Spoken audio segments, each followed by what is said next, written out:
I was just watching Lemonade said, oh, good episode today. I hope you enjoyed it. We had a very fun start. Yeah, hi. I don't know how to talk about James Teller. He goes, Shin. Sweater's fire. Thank you. Thank you very much. Appreciate that. Love to see a compliment on the sweater. How the hell are you guys doing? It's good to see you. Atrioc is a liberal cuck. Get a real job. That's interesting feedback. Interesting feedback. Who wants a real job in this economy, bro? Dear God. That's you can call me a cuck. Just don't ever tell me to get a real job. My God, I think I had the best possible real job you can get, and this is still better. Coon, the Goon, thank you for the 22 months. Terrible name. Leezer, thank you for the 20 months. The Gold Veteran, thank you for the 15. Fuck yeah, my Nepali friend high key could have been prime minister if he was back home during the protest. He's going to get politically connected now. I mean, that's a crazy claim, but it's a crazy situation. I guess maybe your friend could have been prime minister. That's like my uncle works at fucking Nintendo type beat, but maybe your uncle, somebody's uncle has to work at Nintendo. You guys ever think about that? Somewhere out there, there's a person that's like, hey, my uncle works at Nintendo and like, there's a new Pokemon coming out. Like, they're not lying. That's true. Somebody is correct. Nobody is without a nephew at Nintendo HQ. They have a no uncle policy, no nephew policy. Nice 9/11 shirt. I approve. I promise you. This is not a 9/11 shirt. It's a 9/11 sweater.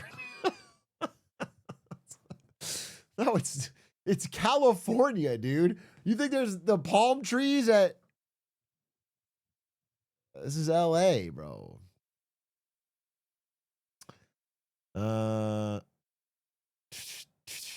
Soon to be... What the fuck? Another new sweater. You think you can just flex on chat with dope new clothes? I like it. Aga. Thanks, bro. Appreciate it. I guess a compliment. In a way. Thank you. Atrioc, you are the 50,000 to my Dow. That's a really nice thing to say. That's a huge compliment. God, I can't stress enough how much that means something. To have the Dow be complained. Chudwig in chat. Dude, Ludwig fucking... the reason I'm late is Ludwig. I blame him. He's a yapper on the phone. Just talk. Of course it's blue. My shirt. Kill yourself, dude. Kill yourself. Yeah, I think you... dude, I swear to God. Somebody's jealous.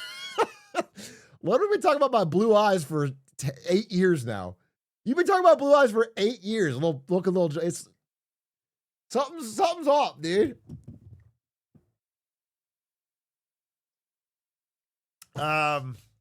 Tip to tip Iran. He was brave enough. If he was brave enough, let's get it trending. Let's get tip to tip Iran. Come on, Ludwig. Let's change the trip. Let's go somewhere where there's some real shit happening. And you can travel the country. To me, you had 3 things. You had a tight bod, beautiful eyes, and a 4.3 40-yard time. Now you're a slow, fat fuck with beautiful eyes. The fucking thing is he's not wrong. It hurts more when he's not wrong. Oh, I'm not fat. Okay? I'm not fat. Making progress. I'm making progress. And by the way, see me on the fucking court, bro. See me on the court, bro. Fucking dodging basketball, bro. Yikes. Tip to tip from Atrioc's left side to his right.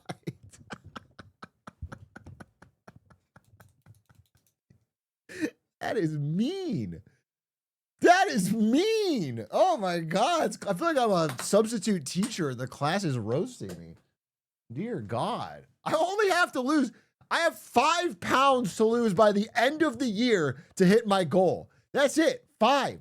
Actually, probably 6. Let's be honest, 6. It's 181 today because of fucking Age of Empires 2.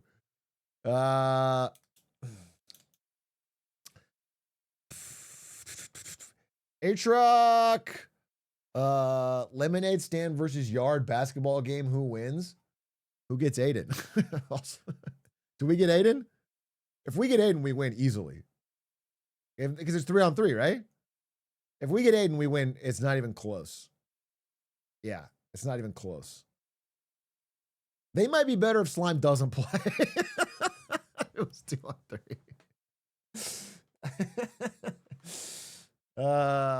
Yeah, no, 100%.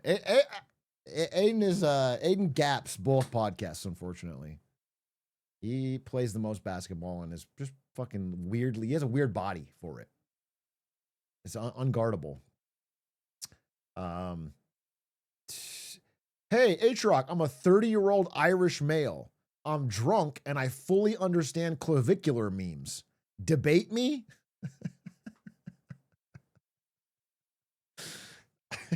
Well, with a resume like that, I think I'm too scared. Do you know what I'm saying? I think I'm too scared. You're so. I feel like I'm getting verbal. I'm cortisol spiking, if that's what the kids say. No, we have a presentation today about Nepal, which has a really, really interesting update that I want to talk about. And then also, apparently, we got featured in the new How Money Works. Just when I think I'm out, he pulls me back in. And then we could talk about Iran. I mean, in general, it's truly depressing, honestly. It depresses me how stupid this thing is turning out to be in my mind. It's just economically idiotic, no plan. It's the actual meme. It's the joke of like a forever war. I think it's crazy. Comment on Bam Adebayo. Yeah, I'll say it. I don't fucking hate him for point farming at the end and going for a record. His team had fun with it because they were up 30. I don't care. I don't think Bam Adebayo is now an NBA legend, but fucking quit. You guys are all got your fucking knickers in a twist. It's crazy. I think he can fucking knickers. Don't say it. You guys, it makes you racist to do that. It's weird. When you hear that, it's weird. Okay.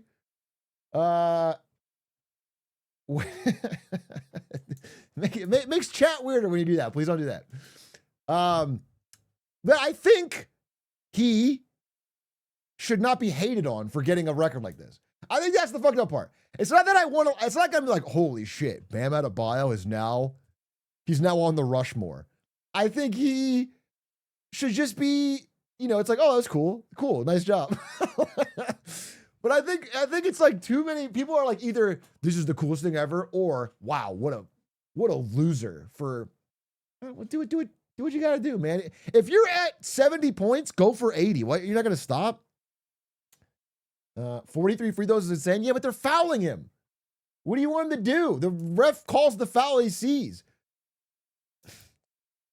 And by the way, last thing. So the 100-point record if you guys aren't following the NBA, Bam Adebayo had an 82-point game, which is kind of shocking for Bam. And it's the second highest scoring NBA game ever of one player. And the number one is Wilt Chamberlain, who has 100 points, and he did the same shit. Wilt Chamberlain to get the 100 points, all sorts of 83. I'm sorry, 83. And so, Wilt one is not real. There's no footage. Well, it's because it's from the fucking before times. They're black and white playing on fucking peach baskets. But I was there. I'm old enough to have been there. And I remember I was in the locker room and I was like, Wilt, I think you're gonna get 100 tonight. I remember saying, I was thinking, he was like, maybe I go for 60. I was like, no, I think you're gonna go for 100. I kind of like, I predicted it. Is what I. LeBron was there too. Actually. We both. But LeBron said 90, and I said, no, I think 100, bro. I think definitely go for 100. Let's Most, name of the 60 months. Sour Patch Kids, yummy. I'm eating Sour Patch Kids right now. Yum. I'm so glad you put me onto these. You're trying to tempt me, but I won't fall for it. I simply won't. I've abandoned the fucking temptress that is the Sour Patch siren. And so I won't do it. I just simply won't. You ate them like 7 days ago? Yeah, I did. I had a cheat day. I won't apologize for it.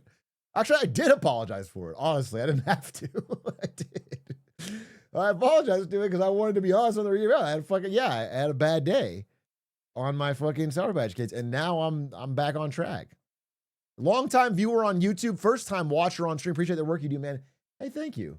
Thank you, Refuge88. Thank you very much. Appreciate that. It's very kind of you.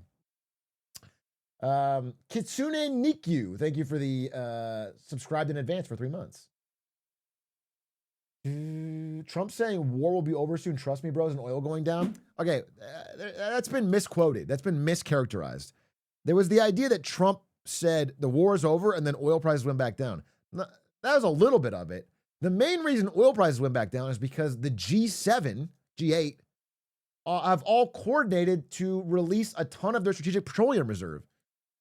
Yeah, a bunch of major nations all said, okay, this is going to fuck us. And they're all coordinated dumping oil. They're flat like a G8. And so that is what, so the oil market was like, oh shit, there's going to be a lot more oil supply. But the structural problem in the Strait of Hormuz has not changed. We have not escorted any tankers through. I mean, it's a real fucking problem. And every day it becomes more obvious that there was no real plan for this, which is goddamn stupid. It actually like breaks my comical facade for a bit and makes me realize how fucking incredibly stupid it was. It makes me like a little bit angry. Not the whole thing could make me mad or like upset, but this part in particular is so stupid.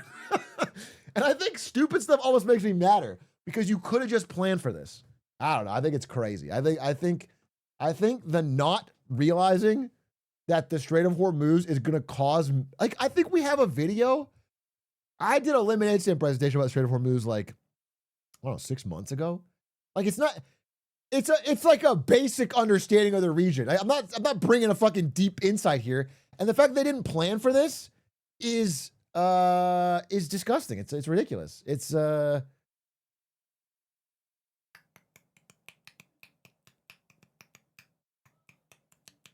anyway, there's a major power outage in Quebec right now. I have almost no battery left on my phone, but I'll sacrifice my few percent for your presentation. He's trying to hurry me up. I don't care what story you put at the beginning of it. Don't fucking rush me, bro. I'm in a blizzard. I'm in a cave. My phone's at 2%. If only my last dying breath could be to watch your present. Shut up. I'm not going. Just because Canada or Quebec can't get their power infrastructure right does not mean I'm speeding up the prez, dude. Well, wait, it's also hot in this room. I need to turn this shit on. Maybe it's my sweater that's on fire. Everybody's got pain so they get punched in the straight. Your silence on Jagex, how do you say it? Jagex? The RuneScape company? Increasing annual OSRS membership prices is deafening. That's because I'm paid off by big RuneScape. They pay me in rune scimitars and lobsters that I sell in Lumbridge for a huge markup.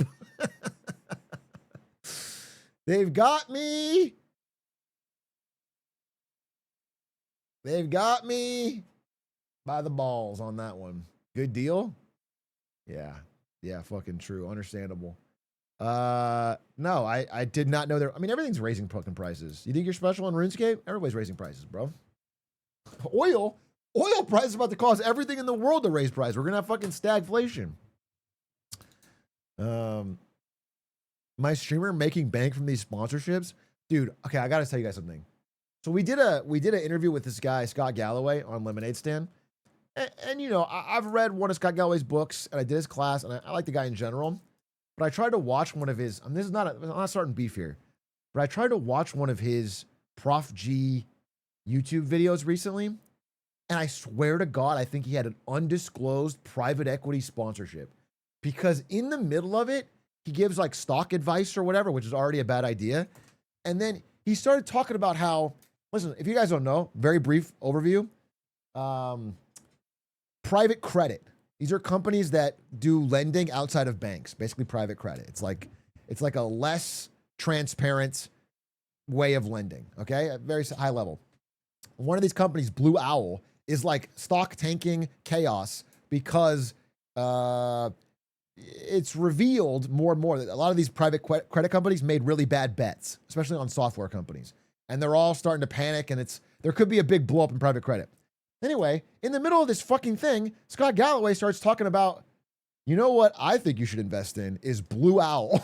And his eyes keep flicking off camera to like read something. And he's like, you know what? They're undervalued for their price. And it's like, it might be a really good time to buy. And it's like, either that's the worst advice I've ever heard, because it's a very tumultuous time and there's clearly problems in private credit, or you're getting paid. And so those things threw me off, bro. That threw me off. I didn't, maybe I'm wrong, and I'd love to hear it. I'd love to hear it, but those two things threw me off, and I had to say it because it's possible that he genuinely believes it, and maybe it turns out to be true. I'll give that as a third option because I want to make sure to cover my bases, but it definitely threw me off.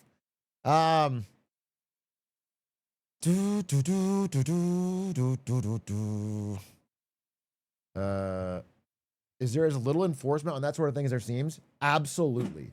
Whatever little bit of enforcement that ever existed for this, abandoned with the Trump administration. There is none. Undisclosed sponsorships have not been punished one iota in this year of the new administration. And separately, I just want to tell you guys about how delicious Topo Chico is. My God.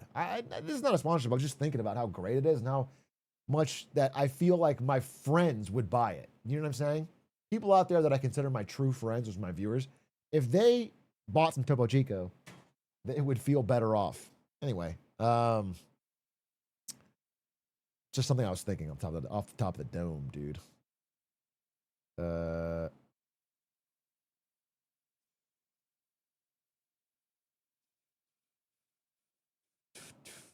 Expected from the guys that grilled Lena Khan. Yeah. When are you having Ed Elson on LS? I don't think he's coming on LS, but I was thinking of going on the show with him. I never met the guy, but, you know, we're both, I think we have similar thoughts. It would be fun to talk to him. Vept, thank you for the 40 months. He's a master marketer. I just DoorDashed one for $50. Dude, you haven't lived until you've DoorDashed a fucking Topo Chico and a slop bowl. Yeah, just fucking trade huge amounts of money for a small amount of nom nom nom nom nom brain chemicals.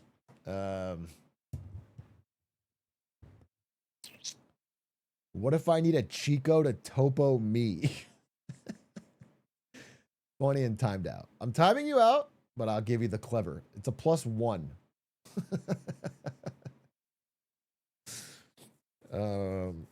I'll give you a +1.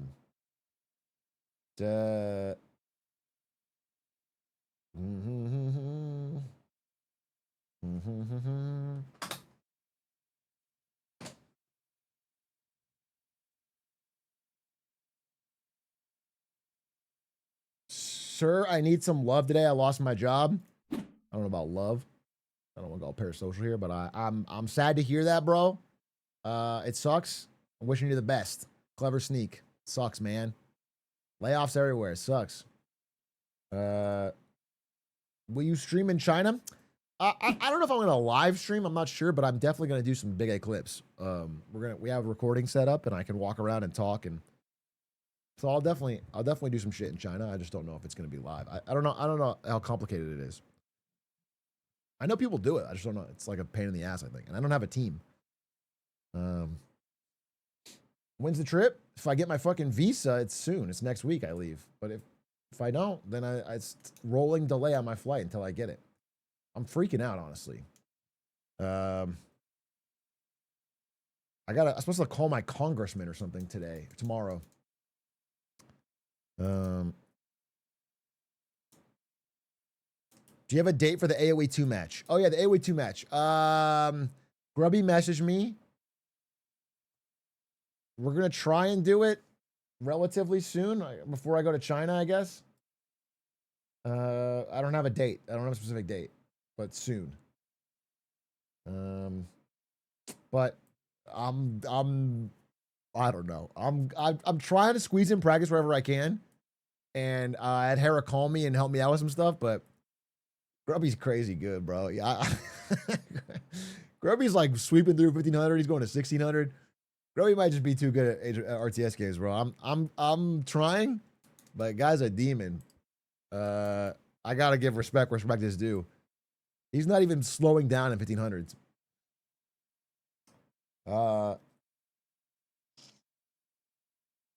Hey, Atrioc, can you do a stream where you join a crime syndicate when you're in China and you can like analyze the interworkings? I think you mean inner workings, but do you think that a Chinese triad gang is going to let me join day one? I show up and I'm like, yo, anybody got any crime that needs help? I think even saying this out loud is hurting my visa chances.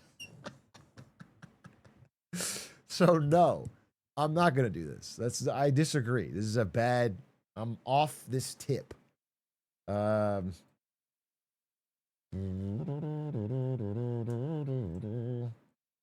Every org gotta have one white boy with a little motion. I mean, I think with this sweater, I do bring a certain class to the triads. I do think I could be like, yo, what up? We're the Chinese triads, and I'm the token white guy. I think that you know what I'm saying? I think that could, there's something there.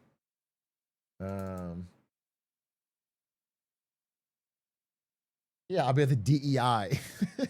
The DEI triad.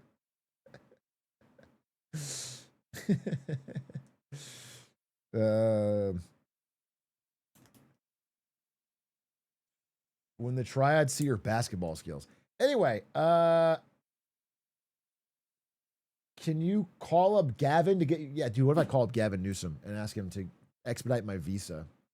I'm basically doing that. You're supposed to call your representative. I have to call like my LA representative, and you're supposed to ask them to help expedite or some shit. This is crazy to me. Like, you're supposed to do that? Apparently Aiden did that and got his approved. And it's like, what? That's crazy to me. So I'm gonna do that tomorrow, I guess. As early as I fucking can. Does Aiden has motion? First of all, I'll never disrespect my friends. I think my friends do have motion. But it feels like weird to call up a representative and tell them, hey, I'm trying to have a trip to China. I need your help. Weird to me, but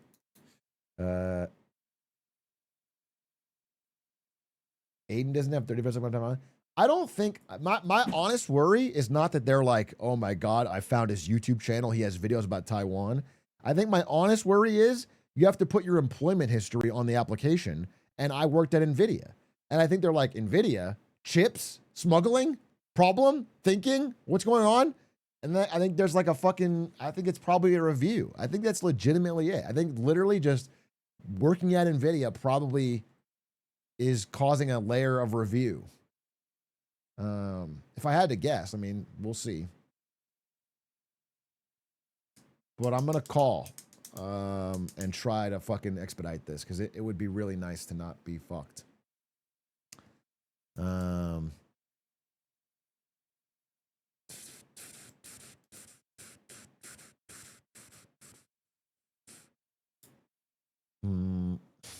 Chop chop Congress boy daddy needs his visa. You think I go with that one? You think I ring up and say that? It's got aura, to be sure. It's a power move. You guys are so smart. Sometimes I forget that chat is like really good at social situations and just good at like adapting, and it's crazy. You guys always have these really good ideas, and it's impressive. What a source of knowledge, a fountain of knowledge. It feels like a Socratic seminar where everybody's Socrates. Overtime Pluto, thank you for the 20 months. Ryan Jones, thank you for the 12 months. Zhao thank you for the 38. Hey, Big A, love the stream watching from work. Dude, that's the best thing. That's the best, dude. Getting paid to watch Big A? Stealing company money? I love that. MKH2424, thank you for the 5 months. 8 months. Avocado Cadaver, thank you for the 38 months. Vapt for the 7. Atrioc, I'm currently in China illegally. It's not a big deal. I just have to hide in the airport. I'll keep that in mind. As a backup, I'll keep that in mind. I'll do the Terminal thing. Does anybody here remember the movie The Terminal? Because I could quote like 10 things from it, but nobody's seen it. Medicine is for goat. Medicine is for goat. Love The Terminal. Love the fucking Terminal, dude. He's figured out the quarters. Oh my God, you guys only saw that in clips. If you only know the quarters scene from Terminal, you're not a real Terminal fan. You're a clips fan on TikTok, bro. Krakosia. Krakosia.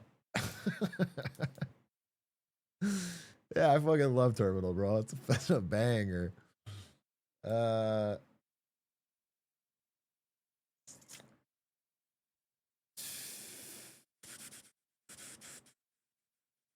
No one watches movies anymore. Boomer. Can't argue with logic like that. Well, we're going to talk about Gen Z today.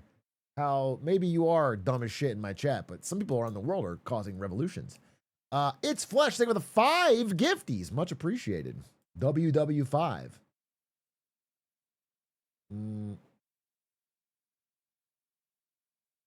My favorite part of the terminal, but one of the funniest parts of the terminal is Stanley Tucci at the beginning. I forget if I remember. He just sees a bunch of like Chinese tourists wearing Disneyland merch, and he's like, "Those aren't real Chinese tourists." You ever seen a Chinese tourist not carrying an extra camera? And then he's like, "Deport them." They grab them all, and then they're secretly a smuggling ring, and they start running out of the. It's a crazy opener.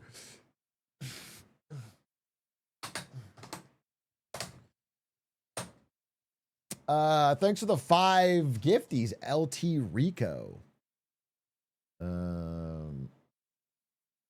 Hey, Big A, is it wrong of me to believe that trying to solve social issues currently is a pointless endeavor until our financial issues are resolved? Is it believe no one can come to a middle group once everyone feels poor? I don't think it's pointless, but you're hitting on something that's a theme of my work, which is that my fucking rambling, which is that I do sincerely believe that if you win on social issues but don't fix economic problems, you get thrown out, and your social issues get thrown out with you. You can't keep an election if you don't make economic change. And so it's like very important that you want the people who share your social values to be really, really good and have their shit buttoned up economically, because otherwise they're actually working against you. Even if they agree with everything you say, they are actually making your position less powerful over the long run, because they cause a backlash. So you have to get both. Basically, the party that can deliver on the economy gets to dictate social issues. And that's why it's so important to be intelligent and smart and well acted on that stuff.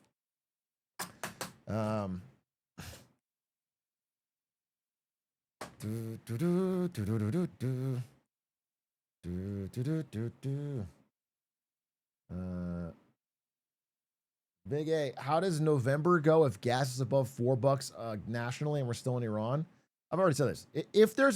Before Iran, if there is a free and fair election, Trump was already looking horrible. Every little tiny election heading up to it, he's been losing districts that he won by 17 points. Like, it's just looking horrible. With Iran and with gas prices, it's a bloodbath. It's a complete wipeout. So the real question is whether or not this fucking SAVE Act, which is a direct attempt to take over elections, nationalize elections, and manipulate them. If this shit happens, there's a problem. But assuming no structural change in our elections, it's just he's cooked. He's deeply cooked. Even if Iran ended tomorrow, he'd be cooked. But I'm just saying, at the rate it's going, it's like Americans can tolerate a lot of shit and they can ignore a lot of shit. But there's one thing that gets a blood boiling, and that's when car gas expensive. I promise you that. And that's not just in my lifetime. That's the history of America, bro. You can look back. It's if car gas expensive, people get furious. People get angry. And they have. I mean, listen. We live in a country that is built around cars. Many people have to drive a lot for work. It makes everything else expensive. Shipping and freight. Yeah, it will cause a disaster, an electoral disaster. In fact, I had a presentation I'm working on about this. Hopefully I can finish it. I've been so AOE grinded, but the number of Republicans that are stepping down to not run for re-election is like generational high. Maybe since 92. It's like it's one of the highest ever. Like there's a lot of them that are just not running again. And generally that's a sign of them thinking, well, I'm gonna lose. Or it's like they don't like the pushback in they're sensing a change in the water. So I think I should talk about this more in a different time and make a full clip, but that's my thoughts to your question. Big A, can you predict what will happen on March 9th, 2065? I can, but you don't want to know. It's not good for you. I'm sorry. It will not be a good day for you specifically. So I advise you stay away from Burger King is what I'll say. Stay away from Burger King on March 9th, 2065. It's on Mars, by the way. You'll be on Mars. When we'll be doing more Hitman vids, we have one. We did a Hitman vid about the Resident Evil elusive target. It's coming out pretty soon. It was pretty funny. That'll be out. And we'll do a Hitman horse one of these days after China. Oh! I got to announce something. I don't want to say what it is yet, but Ludwig and I are going to be doing a monkey ball related challenge. It's a very specific one, but we're doing this after China. We're doing it like pretty much right after Tip Tip, which is pretty cool. So, this is like an early announcement, but I'm telling you, it's sort of to keep me honest on it. After China, we're going to do we got a cool monkey ball idea. Are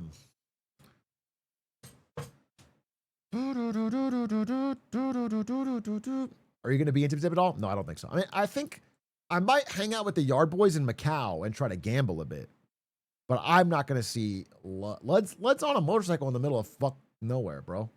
I'm trying to hit the big cities and the factories and the like. I legitimately want to learn about China on this trip, and I want to see a lot of cities. I want to ride the trains. I want to get a genuine feel for a lot of things. It's not just the touristy trip. I mean, it is tourism, but I'm trying to like learn a little bit.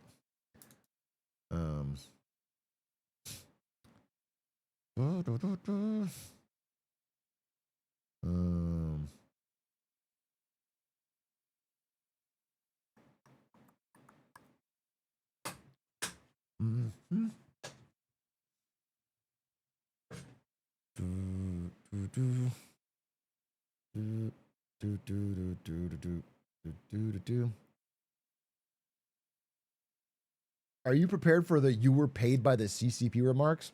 I mean, I shouldn't talk about this since before I go, but I think there's no leg to stand on when trying to paint me in an ideological corner on China. I'm probably the only person on the internet who's not in an ideological corner on China, including these fucking chatters. Everyone in chat is either fucking plus 1,000 social credit, China's a hellscape, or, oh my God, Chinese century, China is perfect. What a socialist utopia. And it's both dumb as shit. It has no relation to what's going on the ground. They have no idea of the ups and downs and the different, nothing. I think they're bad. And so I can't find a lot of people talking about China in a reasonable way. So but while I'm there, I'm not going to be, just to be fucking honest, I'm not going to be agitating in any way. I'm not going to be like talking about Taiwan elections or anything. I'm there to learn, shut up, see some factories, look at trains, learn more. I'm not causing a ruckus for me or Lemonade Stand. I'm here to fucking learn and then get back and talk about what I want.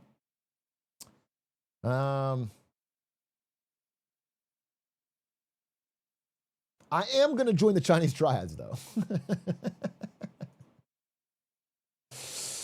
I am going to do that. You're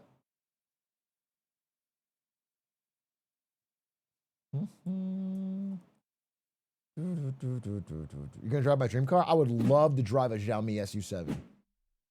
Xi Jinping, if you're watching, hook a brother up.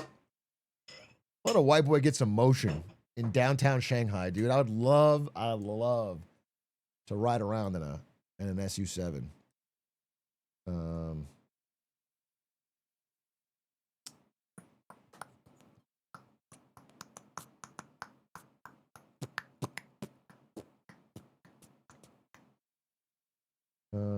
Hey, Big A, finally landed my first job about a year of post-grad. Used your advice of networking nonstop. Thank you. Insanely brutal how much work it took, but I believe I'm grateful.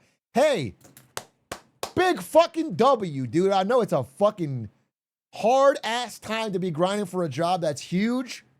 That's awesome, oh, bro. Big fucking W.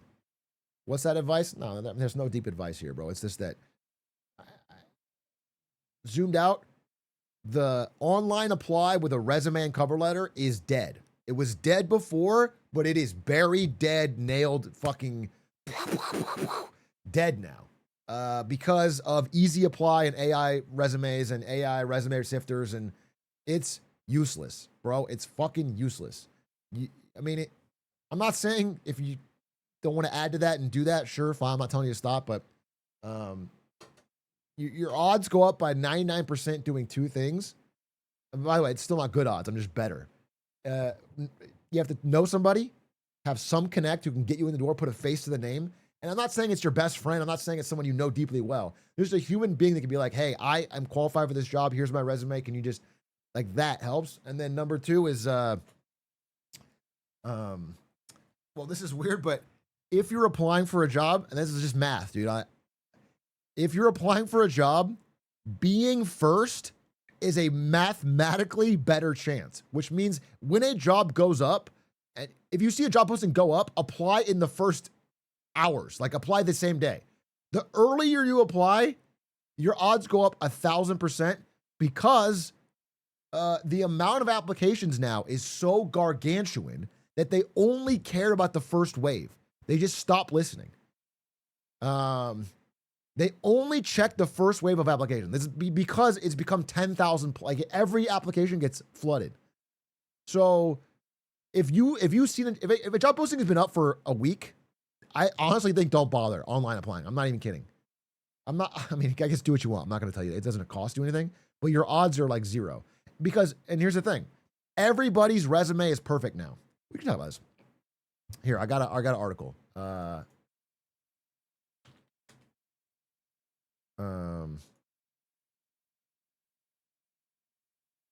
I read a really great piece. I'm trying to find it.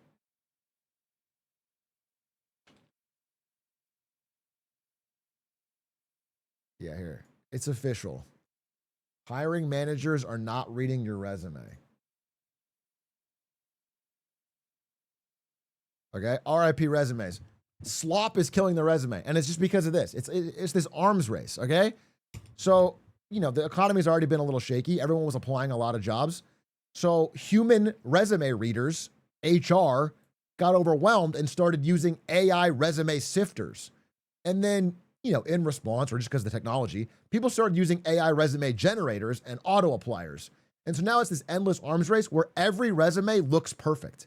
Every resume it's got the details, it's customized for every job. And so there's millions of them. There literally is no differentiator. And they interview people. It's like, you cannot tell a difference between, anyone can spin up a buzzword-filled resume and cover letter in seconds with ChatGPT. They can doctor a flawless headshot. They can cheat a coding test. Fake or embellished applications have become indiscernible from quality candidates. People also the idea of lie a little bit in your resume is gone. Everyone's lying all the time. So the resume is dead. It feels completely useless for a lot of jobs. They're finding new ways to do it. They're trying to find new ways to do it. It's kind of adapting right now. This is live. But I do think that this is one of the areas where AI is just cooking things. One thing I heard, maybe some of you guys have gone through this.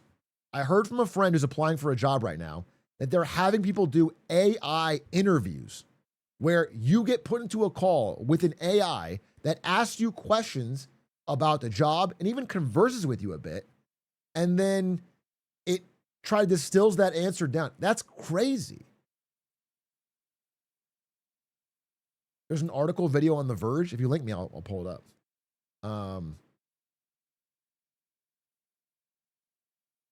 Done that, made me almost suicidal. What was so fun? I mean, I don't doubt that it's really demoralizing talking to not a human. I totally get that. But what's funny is because job applying is so stressful and I don't know, a fucking pain in the ass right now. My friend told me he preferred the AI interviews to the human ones because he felt like the AI was at least listening to his answers. That's what he told me. He's like, dude, some of these human interviews, like, they're not even fucking. So I mean, it's a cooked time. It is cooked 100%. I feel like this particularly is the sign of a true break with the past. Like this Business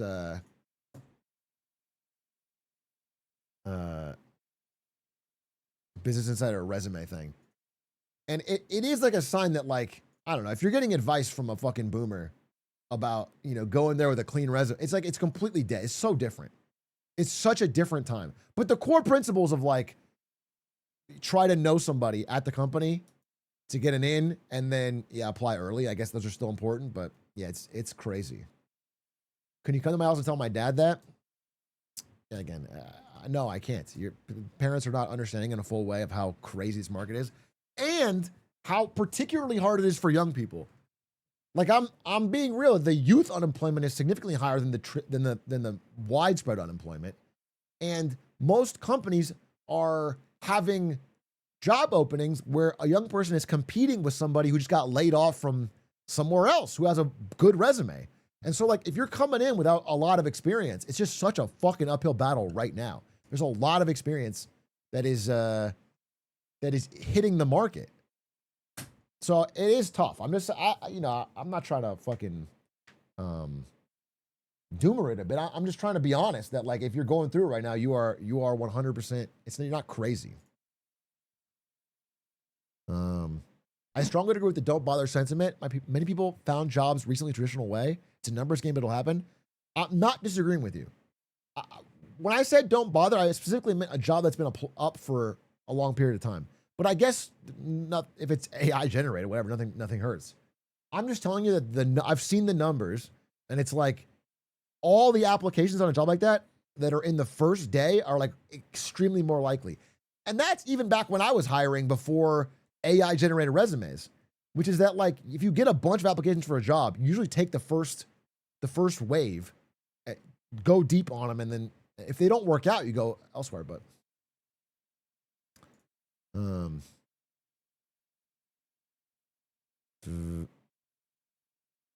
I've applied to 5,000 jobs and received 4 offers. That's crazy. What a ratio.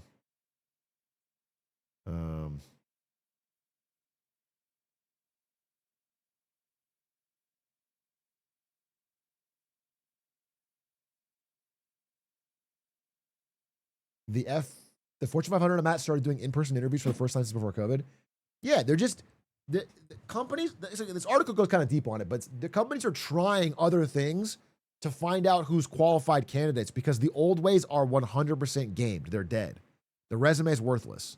I'm not saying don't have one. I'm not saying don't do it. I'm just saying everyone's is perfect now. So, like, you know, it used to be like you would try to write your description kind of perfect or, like, be honest about the skills you used or tailor it to a custom part of the job. But everyone can do that now Insta. So it's just not, it's not an advantage.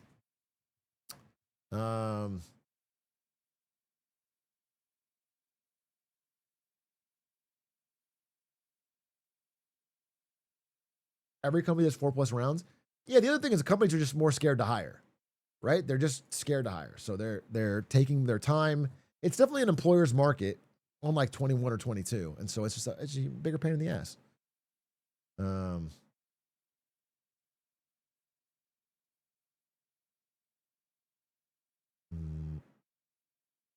The media company I work at is trying to fill a programming director role. I don't have the experience necessary to feel 100% confident in the role. Is there any benefit in applying to show ambition or get my face in front of the bosses? Yeah, 100%. Here's the thing, is I don't know you well enough to give you the best answer.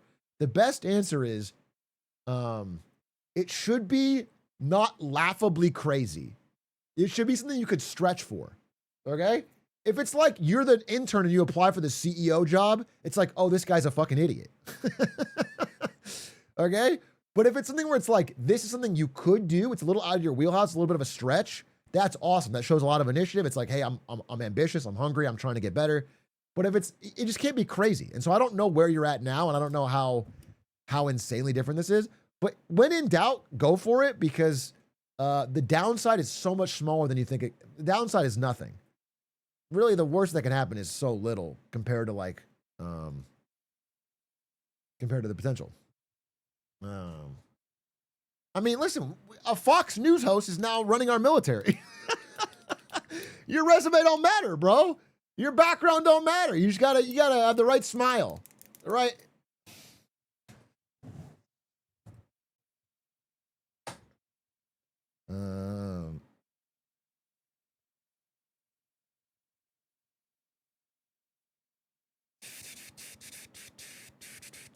Zangaran, thank you for the prime. The CEO of McDonald's wouldn't be able to find a job right now? Dude, a guy that autistic and that good at eating burgers, he would be a great YouTube food reviewer, bro. He'd crush. CEO of McDonald's you'd be putting Review Bra to shame. I wouldn't be worried about him, dude. I think you're underrating the importance of having a firm handshake. Yeah, I guess. No, I haven't done the presentation yet. I'm about to. Did you see a YouTuber as the front runner for a congressional seat in Texas? I said this. Was this a prediction? Was this 23 predictions or whatever? Dude, content creators are going to start winning a lot of elections. It's the beginning. It's the beginning of a wave. Okay? It's not a good thing. It's not a horrible thing necessarily, but it's going to happen. Because the way media has changed, because the value you get from getting your messaging out there through owning a content platform is so much higher than going on traditional media. People that, I'm not saying content creator like they have to be, a YouTuber, whatever. I think like they're going to have to create content. They're going to be active on platforms. They're going to have like that's what I'm saying. Do you know what I'm saying? It's going to be Mr. Beast and Jake Paul, bro. That's what I'm saying. Get ready for that.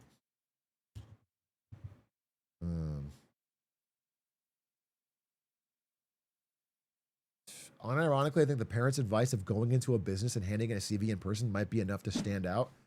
Honestly, maybe. I'm not even gonna. I think it's a little boomery and kooky, but it's better than just applying online. I'll tell you that.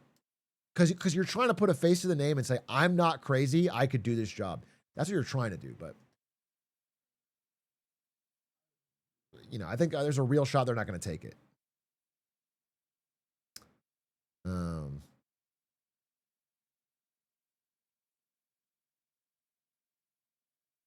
Wait, I was joking. And God's got Wait, I was joking.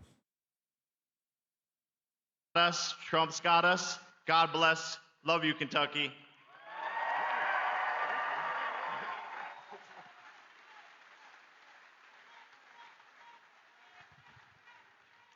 No, he's a great guy. He's a courageous guy and a talented guy. He's a hell of a fighter, too, by the way. And I just want to say, I'm going to make a prediction that you will be, in the not too distant future, running for political office. Okay? And they're cheering this? He's pushing Jake Paul for political office and we're cheering? My complete and total endorsement, okay? No, that's what we want. He's an incredible guy.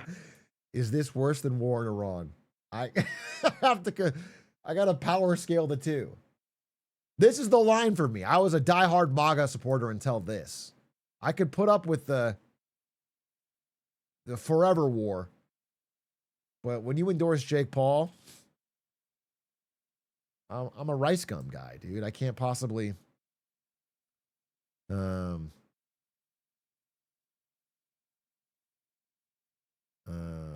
That's my red line. That's my crypto president. The new CoffeeZilla, everything that I am. I helped him with that video. I sent him, you know, I'm probably not going to watch it because it'll cause a bunch of fucking ruckus, but it's a great video. And I sent him a bunch of researchers that I had worked with when I worked on that stuff. And so it was cool. I think he did a really great job. So shout out to CoffeeZilla. It's a great video. I would highly recommend checking it out. But I'm probably going to watch How Money Works today, and I don't think I'll have a ton of time after that. I'm going to do a presentation now. Okay, guys, ladies and gentlemen, everyone's here. Everyone's here. Everyone's here. I want to give you an update. Let's see, where's my fucking slides? Okay. Ladies and gentlemen, we have to talk about Nepal. And it's been a minute, okay? There's been so much chaos and war and destruction in the world. I wanted to give a semi-good news story. This is actually surprising me. Every step of this story surprised me, and we covered it a few months back, and I want to catch you back up. So Nepal, country, sandwiched here between India and China. Small country, relatively poor. A few months back, we covered this, the first Discord election and the Gen Z revolution. Maybe you remember it. Maybe you remember these videos. If not, I will give you a quick primer. Nepal is a country that has this massive population bump of young people, okay? There's a ton of young people in Nepal, and yet they're only governed by the very old. 40% of Nepal's 30 million people are under 35, yet the leadership has remained in its 70s. Couldn't be us, though, right? Does not sound familiar. Can't relate. Anyway, they have, again, all the political parties have very, very old leadership. And not only old, but corrupt and entrenched. And so, a few months back, this hashtag Nepo kids started trending in Nepal, where people pointed out that the only young people in the country that were doing well were wealthy, connected Nepo kids that were isolated with the political elite of the country. So they started pointing out that these people are living lavish lifestyles. They're getting political connections. And people started speaking out against corruption. The response from the government, what do you think it was? I don't know if you remember. They obviously said, okay, your concerns are real. I'm going to take it seriously. No, they banned social media. Their response was to ban social media and try to prevent anyone from talking about the Nepo kids. Obviously, that made everybody fucking angry. So in Nepal, they organized primarily through Discord and using VPNs to use social media, and they took to the streets. And then they joined this global movement of Gen Z that have been causing revolutions all over the globe. And they started waving the One Piece flag. They marched up to Parliament and they burned it down. Again, they were sick and tired. They were fed up. They've had 14 different governments in 17 years. And so finally they just burned the building down and said, hey, we need something different. By the way, I think 17 people were shot. 17 protesters were shot by the administration. So, and then they took a selfie. They stood in front of the burning building, took a selfie, and that was step one. Now, that step one has happened in a lot of countries. But what was interesting about Nepal is all the steps that happened afterwards. Those are what kind of shocked me because they're anomalous in human history to have gone as well as they've done. So, after step one, we covered a little bit of step two. Step two was, hey, what do we do now? The leader has fled. Parliament is burning. What is our goal? And so they all got on Discord. They all got on Discord. I'm in this Discord group, by the way. And they got into these calls and they had speakers and they talked. And then eventually they voted. They had a Discord poll. And that is how they picked who would be the interim leader of the country. Not the permanent new leader, just an interim leader to help calm things down and run real elections. So they voted, again, a crazy thing again. They didn't pick like, I don't know, a random meme. They didn't pick somebody who's just Gen Z for the meme of it. They picked an elderly grandma, Shushila Karki, who is known for being deeply against corruption and gave her one goal. They said, don't run the country. Don't do anything else. Here's your mandate. give us free and fair elections in 6 months. And then she did it. Okay? That is crazy. So that's the step 2. That's sort of what we covered last time, but the elections hadn't happened yet. Step 3 is right now, is the past few days, because those elections, it's been 6 months, are finally happening. But the hard part would be, okay, you have elections. Now you have to have a real policy and platform, and someone has to come in and change things. Otherwise, the old parties will just win again. Enter Balin Shah, a rapper. Now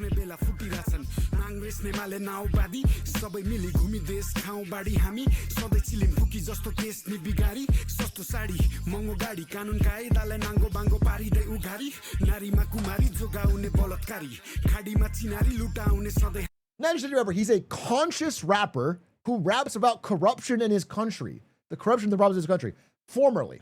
First, he was a rapper, then he was a civil engineer, and then, a few years back, he became mayor at age 31, of Kathmandu, the biggest city in Nepal.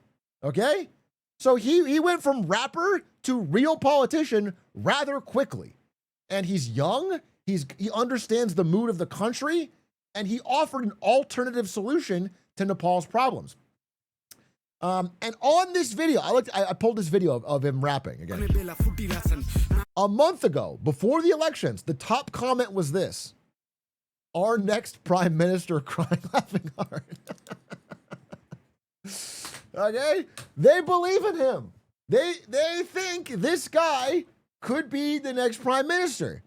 But, I mean, to win an election is not easy. You have no established political party or clout compared to the entrenched parties.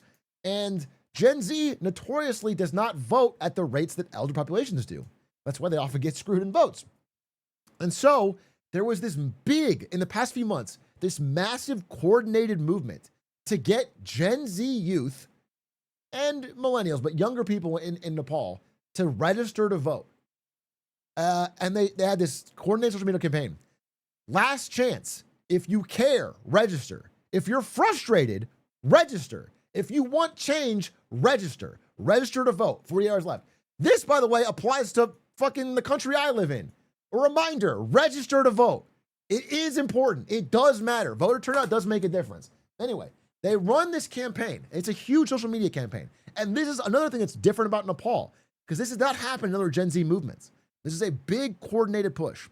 And they got 800,000 new young people to sign up to vote.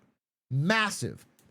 They had 129 new political parties register, promising different issues they focused on. Massive. A huge use of the actual levers of democracy to make change. Pretty incredible. And at the same time, Balin Shah had this quote about, like, dude, it's so badass. It was like, if you want to take down a king, you have to go to his castle. So he, of all the districts you could run in, runs in the district of the former prime minister who hasn't lost in 18 years. His party hasn't lost. So he's running against him in Joppa 5, which is this part of the country, and he starts going for him in his district. A crazy election. Now, what happened though? Because this is the setup. I want to tell you how it could go wrong. So if there's all these Gen Z revolutions around the world, remember this map that I showed you? Again, there's even more than this. It's been happening. It was the story of 24 and 25 with these Gen Z revolutions. And now the story of 26 is like, what happens next? What's the aftermath? If Nepal so far is an S tier, well, then I would give a B tier to like Bangladesh. It was one of the first Gen Z revolutions. They waved the flags. They took over parliament. They talked about Luffy. They did all the first parts right. They checked all the boxes, right? But then the next part, where you organize and you build parties and you get youth registration, they didn't do that. And so when the election finally happened, which they did get fair elections, they got crushed. I'm sorry, you can't see. They got crushed at the ballot box. And so instead of winning a bunch of seats, they won 6. They won 6 seats out of 300. and they didn't get the political power. So instead, the country that already ruled the country, the party that already ruled the country, stayed in power.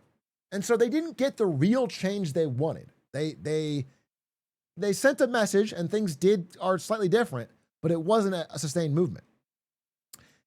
And so that's what could happen, right? So, but go back to Japa 5.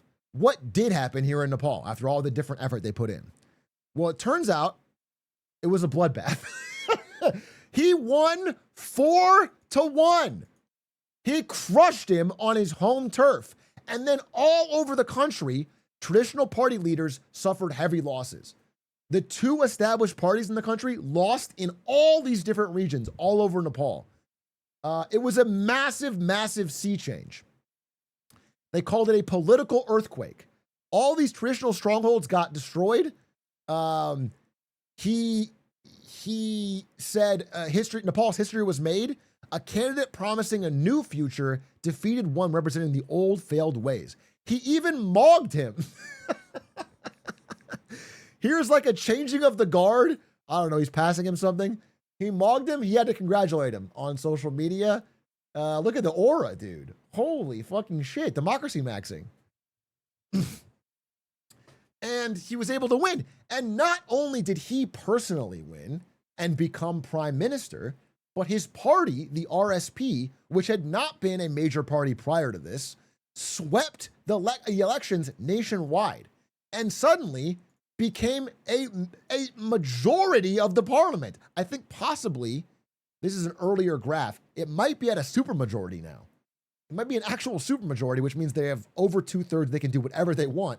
But at the very least, they're very close, and they outnumber all the opposition combined, which means not only is there a new leader in charge, but he can actually get shit passed. It's an actual, I think they're 1 seat shy of a 2/3 majority. But still, they have to just get one person to flip to get anything passed. So the combination of this effective voting movement, a compelling social media platform, and I think a deep message of like anti-corruption did make a difference, even in a poor country like Nepal that has had history of corruption and scandal and rule change going back 18 years. So more than that, decades, but so it's pretty awesome. It's pretty awesome. And I want to say it's rare. So if we go back to this tier list of the B and S tier, you might be asking, well, what's the F or what's the D? What's the worst example so far? Because when we first talked about this, I remember being absolutely shocked that the revolution had gone as well as it did. They got free and fair elections. They transitioned power peacefully. And the truth is that historically, examples like this are rare. And one that happened recently is Madagascar. Madagascar had a Gen Z revolution that went more like what you'd expect from history. They had the flags. They had the parliament burning. They had Luffy. Okay? They had all that part. But then, right when they were like outside the gates of parliament and trying to figure out how they were going to take down the leader, they got help from an outside source. The CapSat elite military unit switched sides. It defected from the regime and joined the protesters. And they were like, yes, this is fucking awesome. They joined us. And now we can take down the leadership. And they did. And the leadership fled the country. But then the CapSat elite unit said, well, now nobody's going to stop us. And they seized power. And that's what happens over and over and over throughout history. I can't stress enough how crazy it is that Nepal had this peaceful, orderly transition of power. And it comes down to, well, let me explain a little bit more what happened here in Madagascar. They're calling it a coup-volution. It was a revolution/coup. Following a familiar pattern, Gen Z protesters now have buyer's remorse because the government they hated has been replaced by a military dictatorship that's even worse. And the military dictatorship today just dissolved parliament and the cabinet. This is happening right now. This guy has now seized total control of Madagascar on the backs of the Gen Z protest movement, but turning into something else. So this is the bad way it can go. And that's why I want to stop and again, for the third video about Nepal, give an incredible debt of, I don't know, gratitude, of being impressed with the Nepalese army, the Gurkhas. It's incredible. What they did was so patriotic. Like they, during the protest, did not take a side, just kept and maintained order, and then helped transition the power to the new people that the Discord chose, and did not attempt to seize power for themselves at all. It's truly impressive. And so the last thing I want to say is, so I tried to look up Balendra Shah, Balin Shah's, this guy, the new PM's history to see, is this guy going to be a good leader? Because, you know, maybe how he worked as mayor can give me a clue. And the truth is, when he was mayor, he was not like phenomenally successful. It's a difficult challenge. Kathmandu is a tough city. He was a young guy, first job. But here's one thing that even his critics agreed upon. Okay? He didn't magically make the city better. The thing they agreed upon was that he is not corrupt. He is completely corruption free. So, I think what this election is proving to me, and what people want more than anything, I think it's like, if you're tier listing what you want in a candidate, it's almost number one nowadays, is corruption free. Because then you at least know that they're not serving someone else's ulterior interests. They're trying. It's a difficult task. They may not succeed, but they're trying. So again, I'm not going to tell you. I've looked at enough human history to know things can go bad. But so far, Nepal has surprised me again and again and again, and it's worth celebrating how impressive it is what they've done so far. This is really cool. And so that's my update on Nepal. That elections just happened. People are ringing bells in the streets. That's their RSP's like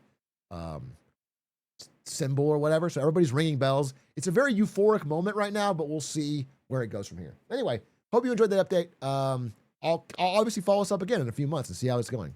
I'm sure there'll be challenges, but this is cool so far. Okay, cool. W's. Yeah.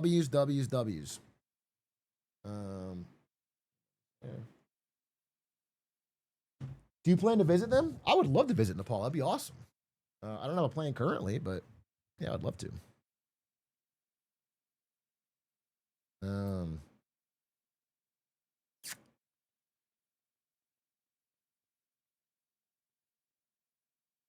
Using the Madagascar movie as an opener for a military coup in Madagascar. What if I had King Julian doing the coup? that would have been bad.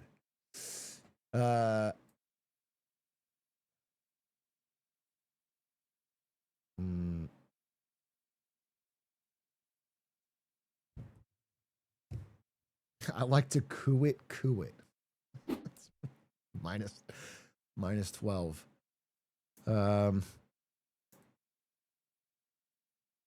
Tip to tip Nepal, that would not take long.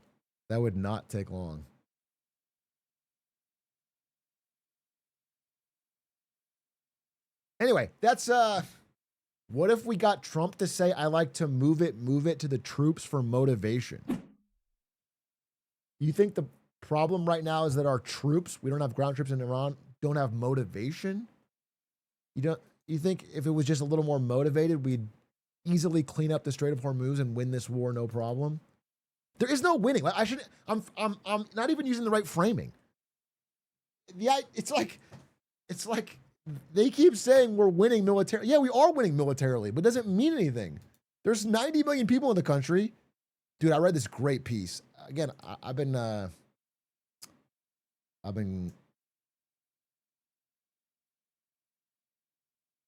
this one. This piece from the FT. Iranians rethink the price of regime change, which is generally that, like, okay, I mentioned this on the LS. You know, the history of bombing campaigns' effectiveness in regime change is zero. It's 0% effective. It's never worked one time just using air superiority to regime change. It's never worked. And what it's showing is that there are large amounts of Iranians who were happy to see the Ayatollah out and were hopeful for change, who are hardening against Israel, the US, outside influence. They're already skeptical, but now hardening because there's targets being bombed all over their country. There's fucking ash in the air. It's not helping. It's not changing. Of course that doesn't work, bro. Again, I'm not saying, I don't know. I think you understand my position. It's like, how is it that Venezuela saw clean, bloodless regime change, but not here? I think this person doesn't even know that Venezuela didn't have regime change. Like, I think they were hopeful that there would be, the leader out, some change, but,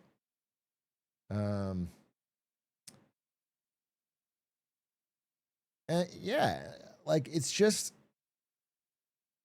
many, even those who loathe the Islamic Republic, appear to have recoiled at the destruction and comments, including Trump's threat to target electricity production facilities if the regime escalated. Like, there's just no way. If you're trying to get support from regular people in the country, this is like one of the worst ways to do it.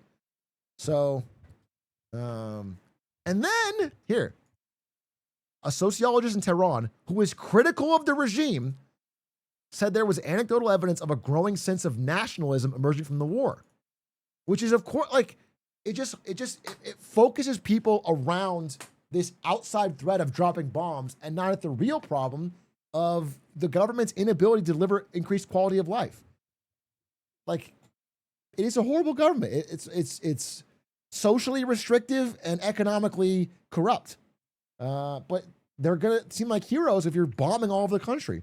So anyway, I just think the fear of Iran's destruction is increasingly uniting people as they fear the consequences of a large-scale conflict. So I just think this is so foolish, man. I think this Iran war is one of the, someone, I think this was a tweet or something, but it was like, we might end up looking back and thinking the Iran war makes the Iraq war look good. Like, looks well planned. It's crazy. This is so, I don't know. We'll see. It's early to say. But I just think it's so bad.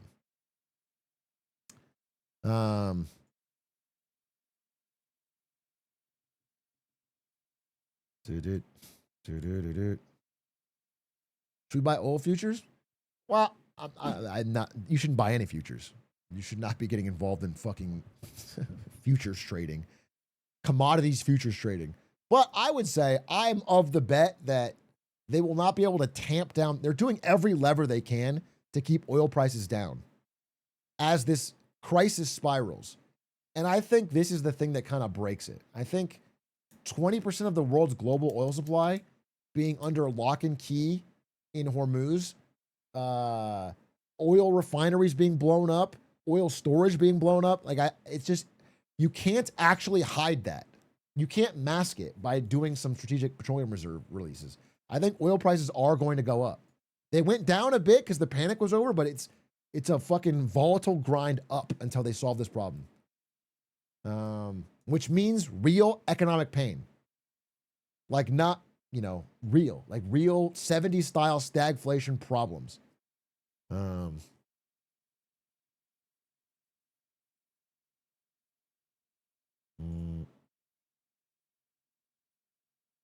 Do you ever regret your vote in 24 after seeing the havoc Trump has caused? I guess I regret driving around to all the swing states and stuffing the ballot boxes for Trump. Like, I don't, like, maybe I shouldn't have gone that far.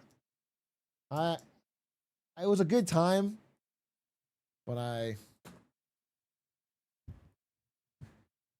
think to not fill the oil reserves before attacking it will go down as one of the dumbest strategic blunders of a blunder-filled administration. I think it's one of the, we could have done it. We've spent money on way stupider shit. We spent more money than Avengers on Kristi Noem's fucking Homeland Security ads. We spent hundreds of millions of dollars. It wasn't Avengers, actually. It was more than Sinners. And we couldn't throw a fucking couple billion at oil. Just, they're still blaming Biden for the reserves not being full. Biden did drain it down. That they're not lying about that. The problem is that all through the fucking election, the lead up to the election, Trump was like, Biden drained it down. I'm going to fill it up to the tippity top. And then he said it in his inauguration speech. I'm going to fill it up. And then he didn't do it. And so And when we had a year of the cheapest oil's been in a generation, I mean, before Iran, it was so cheap. It was the best time to buy. China was buying hand over fist.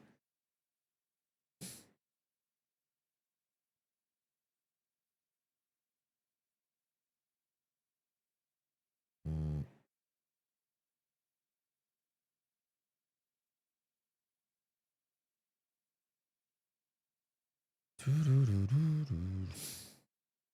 Maybe this makes me bad for this, but I kind of want the oil prices to go crazy high. We need to feel pain for doing stupid and horrible things. We learn not to do it again. This is literally this is like the remnants of the Iran Revolutionary Guard's military strategy right now. You're describing it one to one. That is their strategy. They literally have people tweeting. They have people tweeting at Americans, your gas prices are going up. You should, like, that's their strategy. It's not but it's going to work if people don't understand, like, you can't beat geography. Especially with just by the air. You can't beat the fact that without regime change, the regime will always control this. It's right here. It's very small. They will always control it. And this is so important. So they can always have your fucking balls in a vice. There's nothing you can do about it. So you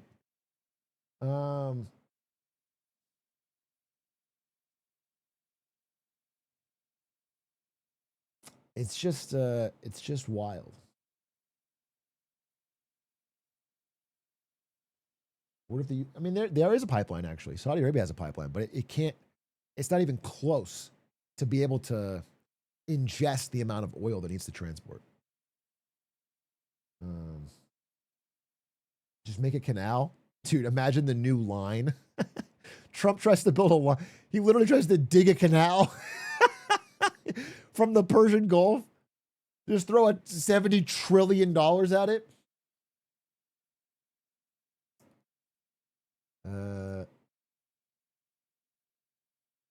We should get Elon Musk to dig a tunnel. That's a good idea. That's a good idea.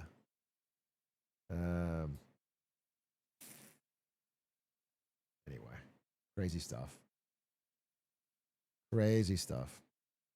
Oh, by the way, just one more thing. Just, your question was kind of silly, and I went off a silly direction. But if you are praying for the oil price to get high to punish, I guess, American citizens for Donald Trump's actions, just understand that while this will, of course, hurt America, it hurts almost every other country on earth more, which is just a fucked up thing to do from Trump's side, which is pissing off all the allies.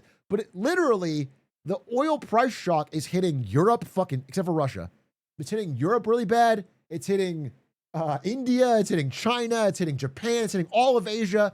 Like, everyone's pissed because this oil price shock is so severe. Russia's eating good. I guess Venezuela is going to have a surge of money from this. All the petrostates that can still export are going to have a fucking field day.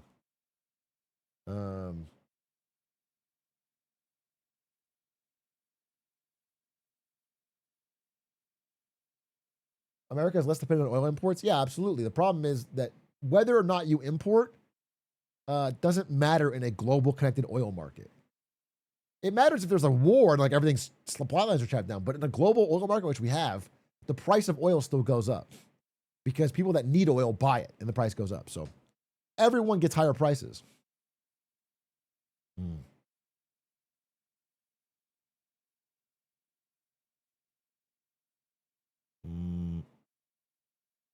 But yeah, Australian, Canadian, everywhere's having higher prices from this. It's a fifth of the world's oil, bro. It's an astronomical shock. The only thing that Trump reacts to is the market. I feel like this is the only thing that'll get him to stop. Yeah, he wants to stop. Here's the problem: is he can't. Here's the dilemma, strategic dilemma. Let's break it down, dude. Strategic dilemma is this. All right, you can't change the regime without boots on the ground. Boots on the ground is a political loss, so you can't get a regime change. So if the regime can't change, I mean, the only thing that happens, maybe people will rise up. It hasn't happened yet, but I guess people could rise up. But if you can't change the regime, then they will always control, at least for the foreseeable future, Iran. If they always control Iran, they can always block Hormuz. If they can do that, the markets will always be fucked. So, do you understand how you've hit, and like, you can blow up their missiles, you can blow up their navy, you can destroy everything, and the second you leave, all that stuff, Russia and China come in and help you rebuild it. You can blow up their nuclear, and they just go full speed on the same thing. Like, you have not solved the problem, you've maybe delayed it. And so the only way to keep this open, if you're gonna like navigate through it, is to be there forever. So that's why Trump is realizing he's created a forever war that he can't easily taco out of. He's created a spiraling problem. If he tries to walk away now, there's still the same regime. They're still angry. They can still block Hormuz as long as they want until they get concessions or whatever they want. And if you're like, we will have an unconditional surrender from them, it's just, you've created a forever war that no matter what, the second you leave and pull away, Russia trying to come in, they get oil exports for themselves, and they rebuild the missile capabilities. What? Like, what was the plan? And you realize so quickly there is no plan. Or the plan was, they thought it would be Venezuela simple. And it's not. I mean, there's a reason that even our most crazy, bloodthirsty Middle East leaders, like George Bush didn't go to Iran, bro. It's always been an obviously stupid plan, and this is the problem. Like, people have to understand that the Strait of Hormuz gives them a strategic leverage that is like crazy, and this is even worse now because of drones. Drones are $10,000. They're cheap as fuck. You can you can weld together a drone launcher anywhere in the mountainside and take out a boat. And if even one boat gets taken out, nobody will sail. That's the problem. That's why this has become such a fucking clustercluck. Anyway, I'm not trying to harp on it, bro. Honestly, I could talk about Iran forever, and I don't want to. I'm over it. I'm like Trump. I'm over it. Let's move on. It's terrible. I mean, it's really it's so dumb. It's like Trump does a lot of dumb things, but a lot of dumb things are fixable. I sincerely believe that. I'm obviously mad about what he's doing in my country, but I sincerely believe that it's making people angry enough to demand change. And I think we can, America has so many natural gifts. There's many great people in America. I love my country. I truly think we can fix things. But this is really stupid. This is like a generationally stupid thing what he's doing in Iran.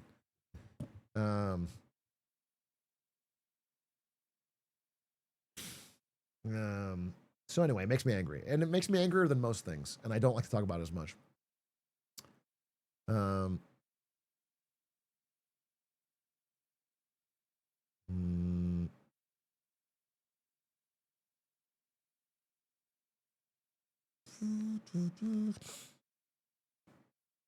If you watch Predictive History, I talked about it on LS. I'm not a huge fan, I'm gonna be honest, guys. I know he's the flavor of the moment.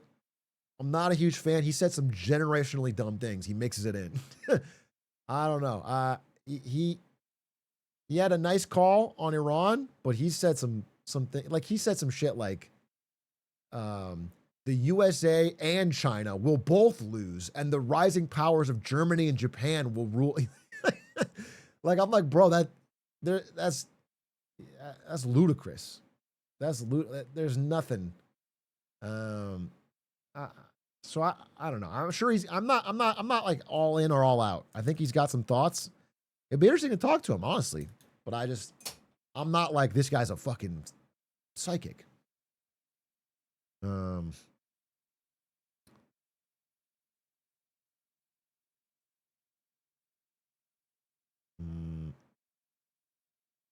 Are the damaged international relations harder to fix or Iran stuff? I legitimately think the Iran stuff is one of the worst things we're doing for international relations. Everyone around the world is getting higher gas prices. They're getting this crazy shock, and they know why it happened.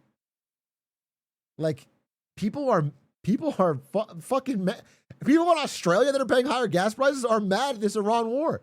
Nobody else wants it.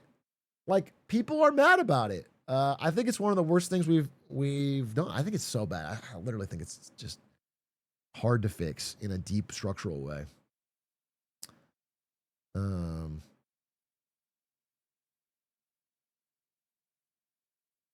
So I'm upset about that. I think it's. I mean, listen, I want to say something that's going to sound crazy, but it's true. You know, within the lifetime of Joe Biden, America went from dropping 2 nuclear bombs on Japan, being in a deep, bloody conflict with them, to being their closest ally in the world. People in Japan have a high rating of America. America have a high rating of Japan, and they are closest allies. Like, it's not crazy. Things can change quickly. People, things can happen, okay? So I'm not saying that international relations can't be repaired. I think they actually can be repaired. I think it's actually, there's a lot of aligned interests that can get it alongside. But I think the problems from this can spiral beyond easy fixes. So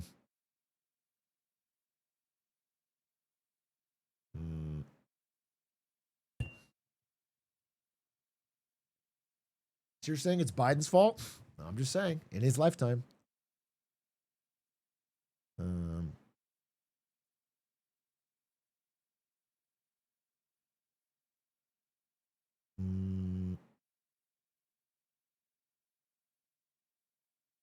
So you're saying we can repair our international connections if we start nuking countries? That wasn't the point of that story. The point I was saying is that you would imagine, if you were in 1945, you'd be like, wow, Japan and America will never get along for all of our life. Like, that, the line has now been crossed and they will never be allies. And then the cereal gets spit out, and then you flash forward and they're like, they're deeply economically tied, deep ally. Like, things can change quickly. There's countries that have been, deeply at odds that are now deeply intertwined. And again, people might have said Germany after World War II that country is destroyed. It's split into 2. And then you flash forward not even 20, 30 years, it's the biggest economy in Europe. And you know what I'm saying? Like, things change quickly and it's deeply intertwined. And it's like, leading the EU. It's all that shit is things change, is all I'm saying. Things change.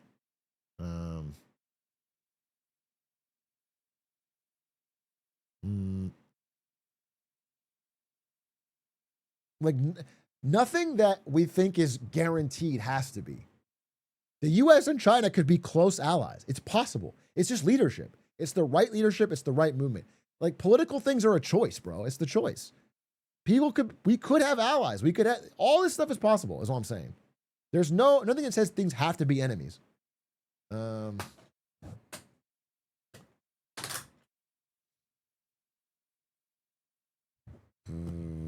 Things just have to change.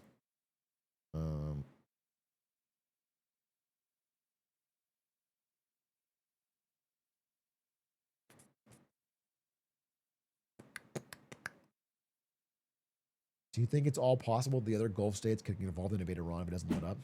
Look, I mean, the Gulf states are obviously bad because Iran is striking them fairly indiscriminately. I know people will say like it's all military targets, but it's not really. Iran is just shooting around at all the other Gulf states. They're near military bases, but they're hitting some civilian targets. And the GCC, the Gulf Cooperation Council, is pissed off at it. But I don't think they're going to do anything. They're not going to risk their own. They're not going to send troops in. And no, they just want it to be over. They want U.S. to leave. They want to get a negotiation going. They want to stop because, missiles hitting Dubai, for example, is bad for tourism. It's bad for Dubai was getting a lot of growth. It was building a banking industry. They just want to sell shit. They want to make money. They want to,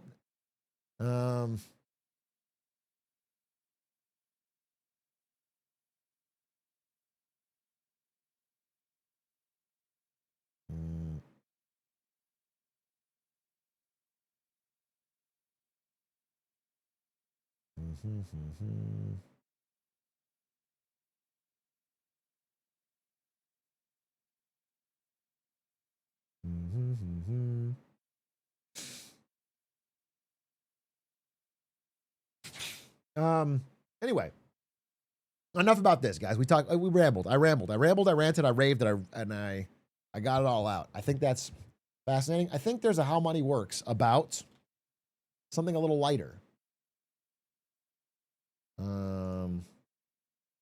It's about how OpenAI might go bankrupt, and we all want that. And apparently I'm featured in it, so let's watch it. OpenAI. How Money Works. We haven't reacted in a long time. Our bromance is back. What's going on with How Money Works? I think I've talked about Sam Altman. I think on Lemonade Stand at the beginning of the year, I said OpenAI is the dark, beating, corrupt heart at the heart of this AI bubble. I said, if anything, I think AI is a transformative technology.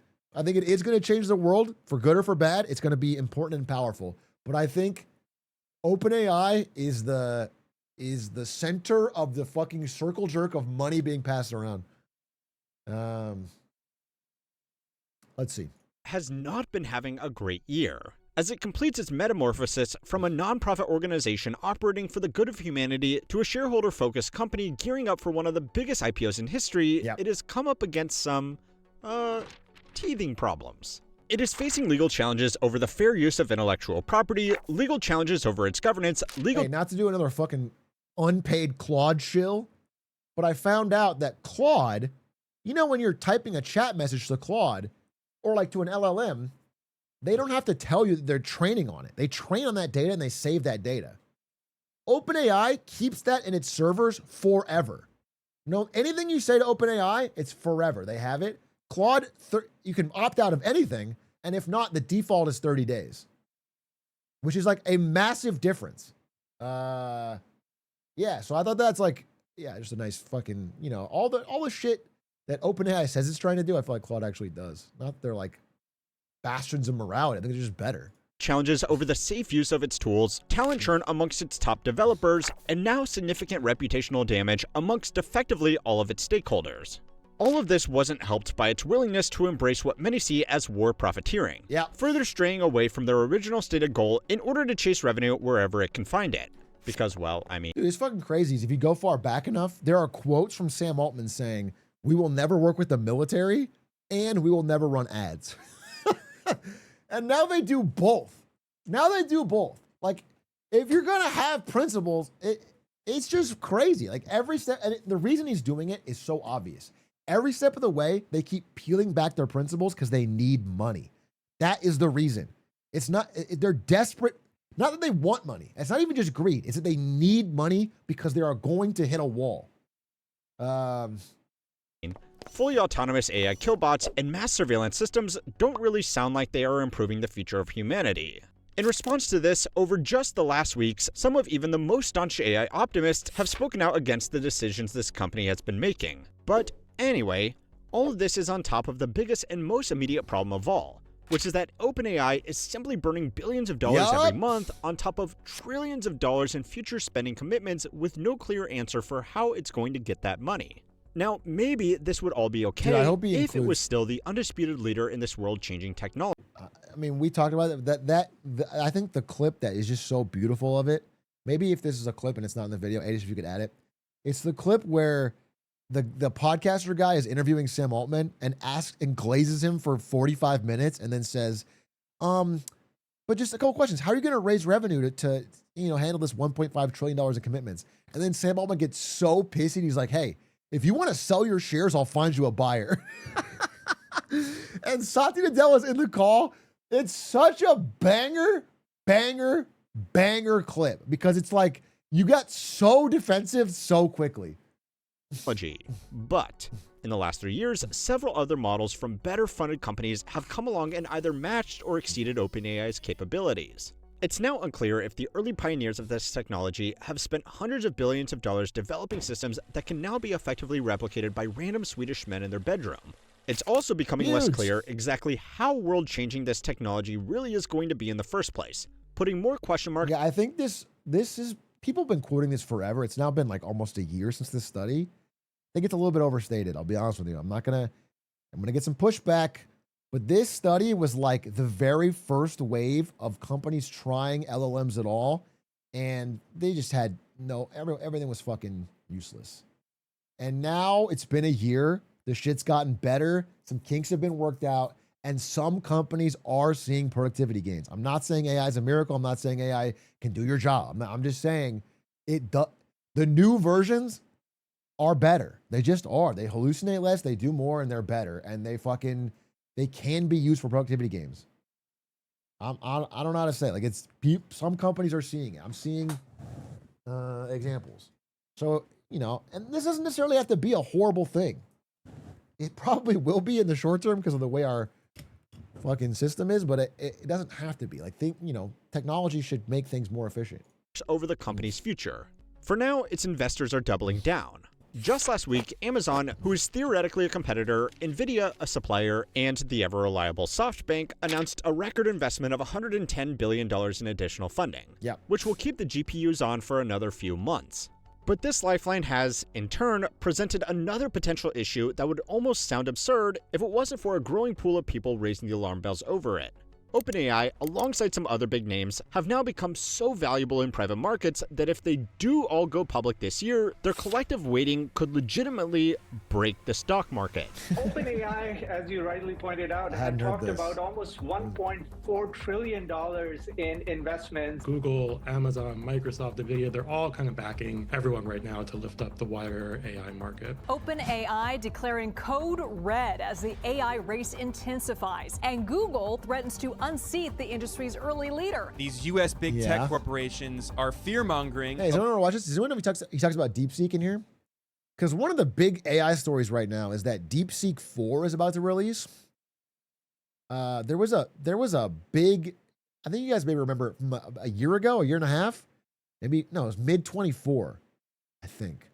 There was this big DeepSeek shock where the markets really panicked because DeepSeek came out and it was like almost as good as ChatGPT, but it was open source. Well, DeepSeek 4 is coming, and it's supposed to be, multimodal, really fucking good, open source, and this time trained on non-NVIDIA chips, trained on Chinese chips. And if this comes out in a month, within the next month, it's like a big, holy fuck, wait a minute.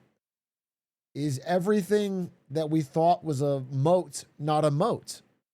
And again, these models from China, I'm just being real, bro, they have their own innovations too, but a lot of it they just take from, by the way, these companies also steal from Claude or from OpenAI. They prompt it with questions and they use the answers to distill the weights. But if that's possible, I don't give a fuck about the morality. But if it's possible to use prompting to basically catch up to a leading AI model, then and make it open source, then how does anyone make money? How does anyone make fucking money? They're all going to be commoditized. And if that happens, fucking well, like that changes the whole paradigm. And I think that's coming. So I think we could see another DeepSeek shock, bro. I think it would not surprise me if DeepSeek 4 comes out and it is verified as being trained on non-NVIDIA chips. People are going to freak out. About China. That raises a lot of questions about how OpenAI employees feel about this. Workers using AI are... By the way, it's a two-way street, by the way. If there was like an AI advantage from a Chinese LLM, I'm sure that OpenAI and Claude or whatever would distill off that. I think the bigger question is like, wait a minute. If you can always like use prompting to steal the weights of a model, then how do they have a moat? How do they like lock anything down? And I think that's the big question everyone's fucking asking, because you're like, wow, I just spent hundreds of billions of dollars on this. And then another guy put it out for free and it's basically the same.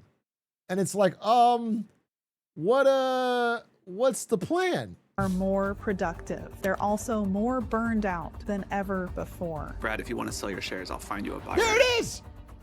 Okay, wait, I mean that's not the full clip, but okay, that's the one I'm talking about. Ever before. Brad, if you want. That's my favorite clip. He's so petty. He's so pissy. I can't overstate how much he glazed this guy. Like, he glazed Sam Altman. And then he asked him a tiny little question. He's like, oh, all right, you want to sell? Okay. Sell your shares, I'll find you a buyer. Now, despite how it may appear from the outside, the business leaders and investment managers pouring hundreds of billions of dollars into OpenAI are fully aware of the questions and criticisms people have about the business. It's not like every single person on the internet has seen something that the CEO of Microsoft or Nvidia somehow didn't get the memo for. They are all capable of doing the basic arithmetic that concludes that a lot of these numbers don't really make a lot of sense, but they are still betting on it anyway. By the business fundamentals alone, yeah, it doesn't look great. But to these mega investors, the case for OpenAI can continue to be justified so long as 4 things remain true. Now, unfortunately for them, out of those 4 variables, there are only 3 that the company can really control. It has to maintain extremely strong user growth, preferably amongst users that are actually willing to pay money for the service. It has to demonstrate that those customers will actually stick around to be profited off of, and it has to remain a viable contender for the long shot bet of developing genuinely. This is the main one. I mean, like, again, like they said, they've heard the arguments. And I think internally at places like Meta or whatever, they're really starting to question, like, damn, are we really going to spend this much fucking money again on an AI that's not leading? But the truth is, they all think that if you get super intelligence, then it's GG, insta win. The world changes forever, and so it's like, I'll scam whatever, I'll say whatever, I'll get my stock, I'll pump my stock, whatever. I just need to get it. I just need to build the shit now. World-changing super intelligent. But if it doesn't happen, and there's a lot of reasons to think it won't, and it relatively soon, then you're left with these massive, massive bills.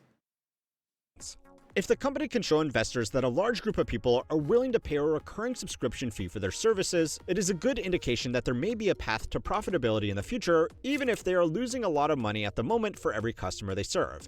Even those. Do people realize that government will seize AGI if it's finally developed? Another great point. I think the fucking Palantir guy made this point, but he's like, hey, what did he say? I don't know. I mean, he's a crazy fucking coked out guy, but he did make a good point on this, which is like, if you legitimately think we're going to wipe out every white collar job and and not get nationalized, it's like, of course you will. Like, if AGI comes out from Google and it can do every human's job, like, you think the government's not going to step in with guns and take that over? Like, you can't just, you're going to make a profit off that? It's AGI. It's more powerful than God. It's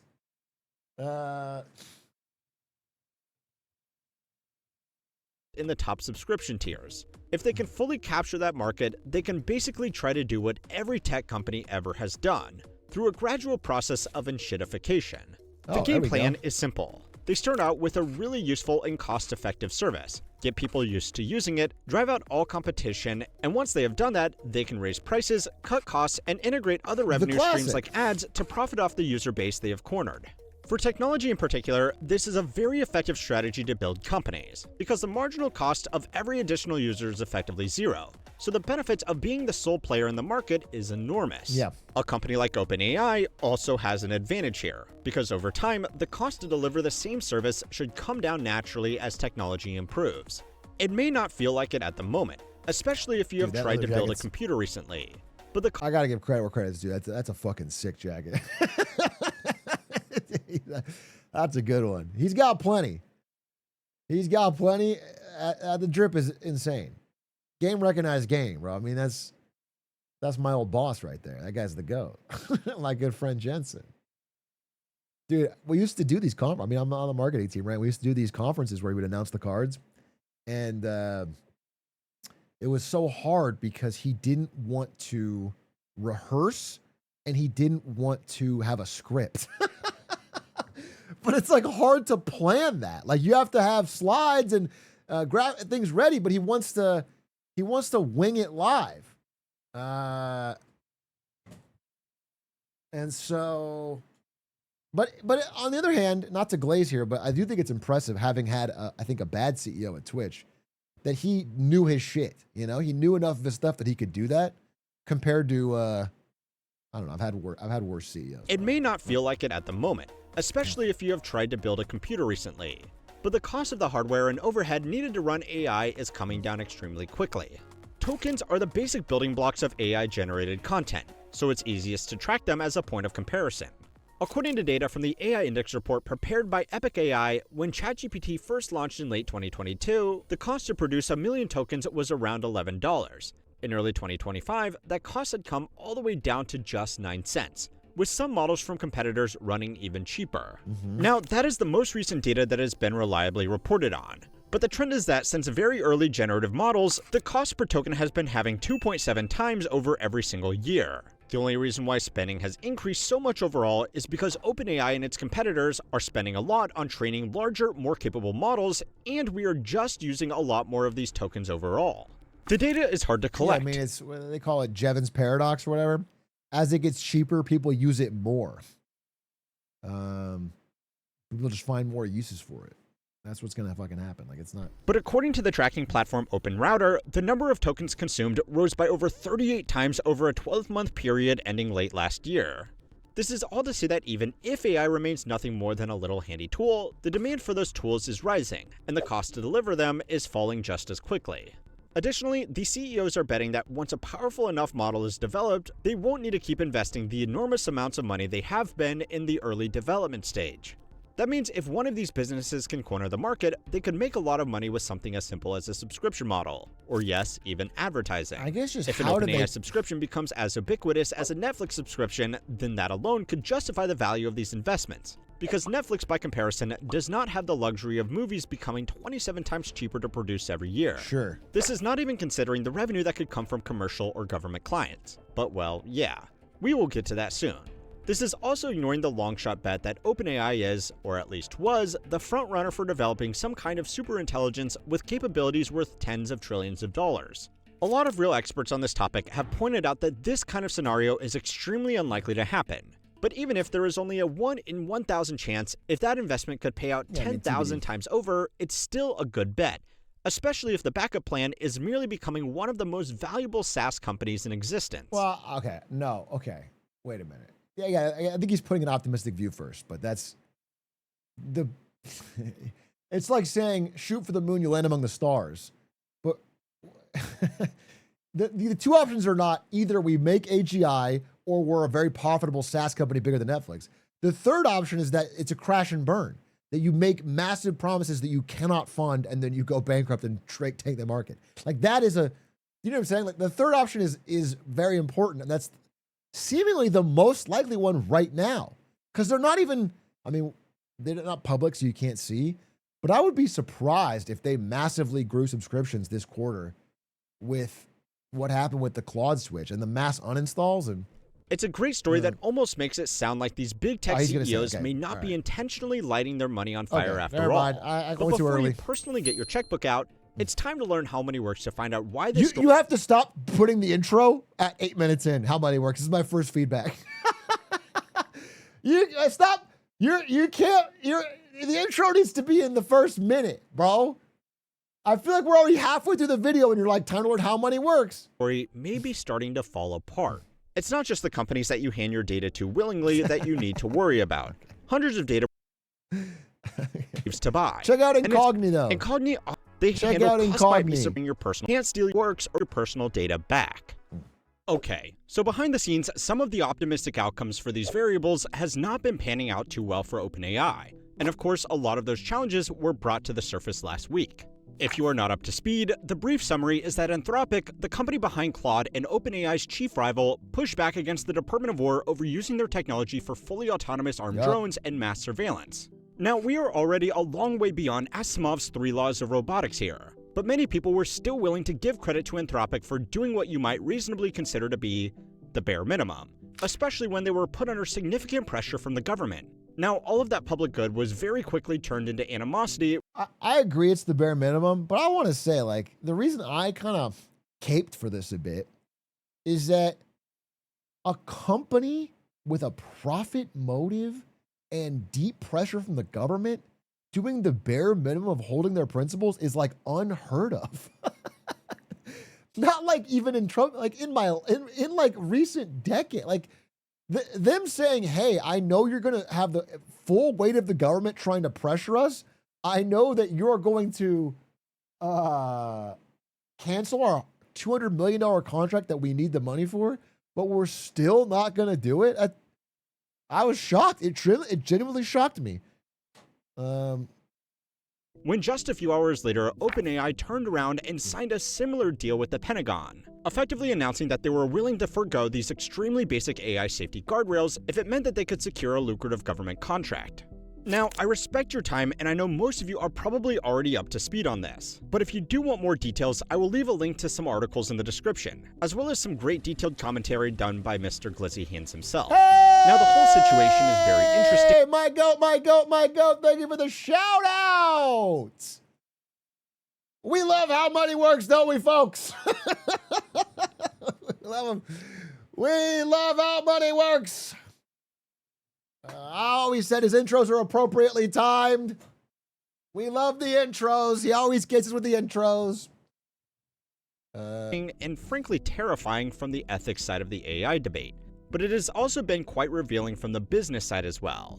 Following this episode, a lot of people are actively boycotting OpenAI's products and considering alternatives, with the biggest winner so far being Anthropic itself. I'm not fucking kidding. I think Claude's better. I just think it's better. Like, it wasn't even a hard boycott. I used Claude for like a day, and I was like, wait, this is like, it's just better. The answers are better. It doesn't glaze as much. It's like clear. I like it a lot, dude. It's fucking good. It's just a better product. This undermines the narrative of continual user growth, and it highlights that people are not really that attached to any particular brand of AI. For the past 2 years, OpenAI in particular has been able to command an investment premium, in part because it was the first thing. Claude is the first model that made me realize my job is done for. I've heard that from some people, bro. It's not that I think it's AGI or anything. It's that I think most people aren't honest with how much of a normal human job is like basic pattern matching and a relatively simple task. Like most white collar jobs are like pattern matching, you know, like make one decision based on information that you're ingesting and then do an asking. And that is doable at the current stage of LLM. Like maybe, I mean, especially like a year from now, I don't know. I'm more spooked than people that say like, oh, this will never do anything. And like a lot of jobs are that. I'm not saying everyone's going to tell me about your specific job that can never be done with it. And I agree. I'm sure your job is different. But I just know, like I remember, here's what I say. I remember my first job. That's why I think it's hitting Gen Z and younger people the hardest. I remember my first job at Twitch, my first real job, my first like big boy corporate job. I got lucky. I got the job at Twitch. I was 20 years old. Okay. My job in those days was to write the email newsletter for Twitch and to handle the front page streams. Both of those things not only can be done with Claude now, but it does them 50 times better than I could do it at 20 years old. Like genuinely one prompt better than what I could have done. And it does it faster. It doesn't sleep. It doesn't. So these are real jobs that I did that gave me a foot in the door and helped me start and learn and meet people and get connections and move up the ladder. And this job under the new technology would no longer exist. And so I, of course, get more scared than people that are like, oh, it doesn't mean anything. Because I know for a fact that my experience would have been different if I graduated now and tried to do the same thing.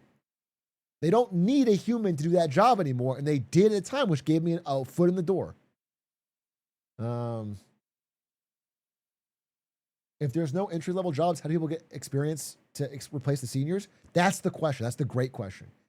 And I don't think I'm hopeful, genuinely. I guess I don't know, but I'm hopeful. I do think there'll be an adaptation, and it will create more opportunity. But the time in the middle, companies don't care. They panic first. They cut costs first.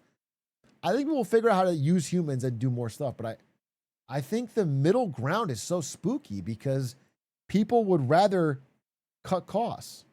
I will say one thing though, and I do believe this. Haters be damned.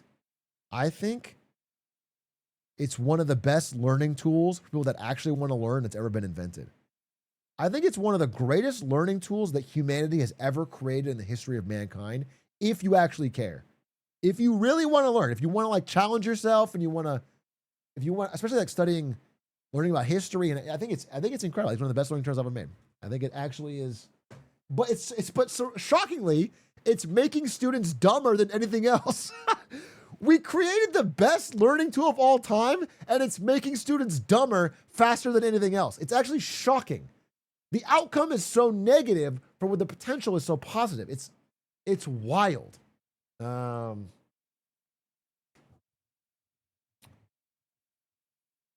That people thought of when it came to large language models. It was the Google, Coca-Cola, Band-Aid, Clorox, and Velcro of AI tools. To a lot of average people, ChatGPT was just the way to use AI.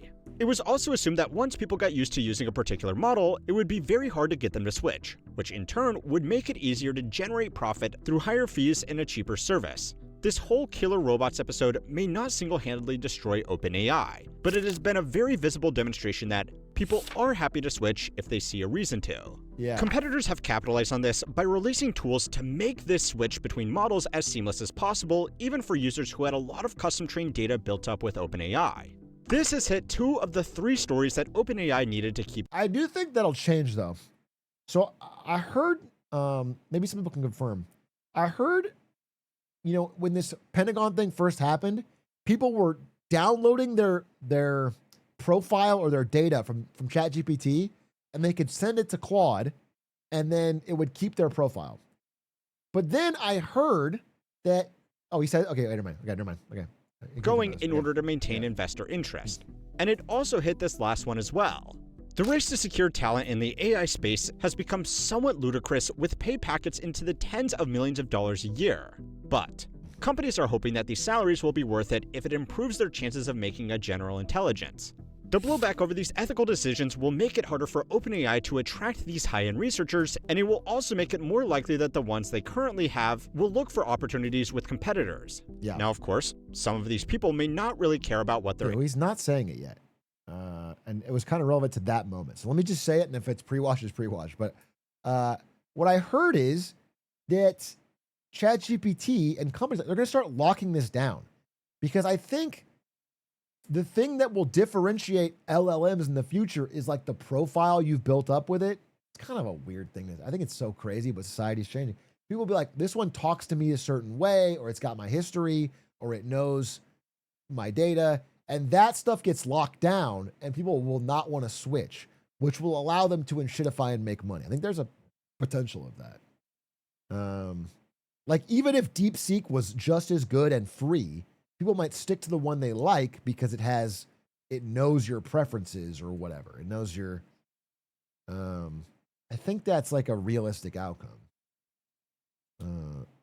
AI is doing, as long as the paychecks come in. But with multi-million-dollar signing bonuses being thrown around, at the very least, these ethical... It's like Spotify. It's like Spotify or even like iPhone and Android, yeah? Where it's like, people have kind of been frogging a boiling pot on some Apple product as it got more expensive, but they're like, we can't leave it. I'm used to everything. Everything's in there. Like, you just can't, even if you could find a solid phone that's just as good, that's Android, switching has a huge cost. Concerns are a great excuse to jump ship. Big investors care about these talent movements, because the more these people move around, the more the institutional knowledge gets spread around. If a highly skilled developer spends 2 years at OpenAI and then moves to Anthropic, they are going to bring with them some level of know-how about how to develop similar capabilities.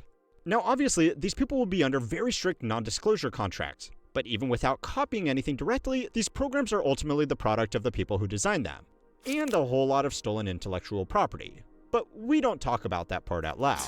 These knowledge leaks make it more likely that AI will just become... That's the thing. I mean, everyone's given the same roast, but it's like, every time an AI model complains about China stealing their weight, it's like, bro, you trained on so much stolen shit. Like, everyone knows.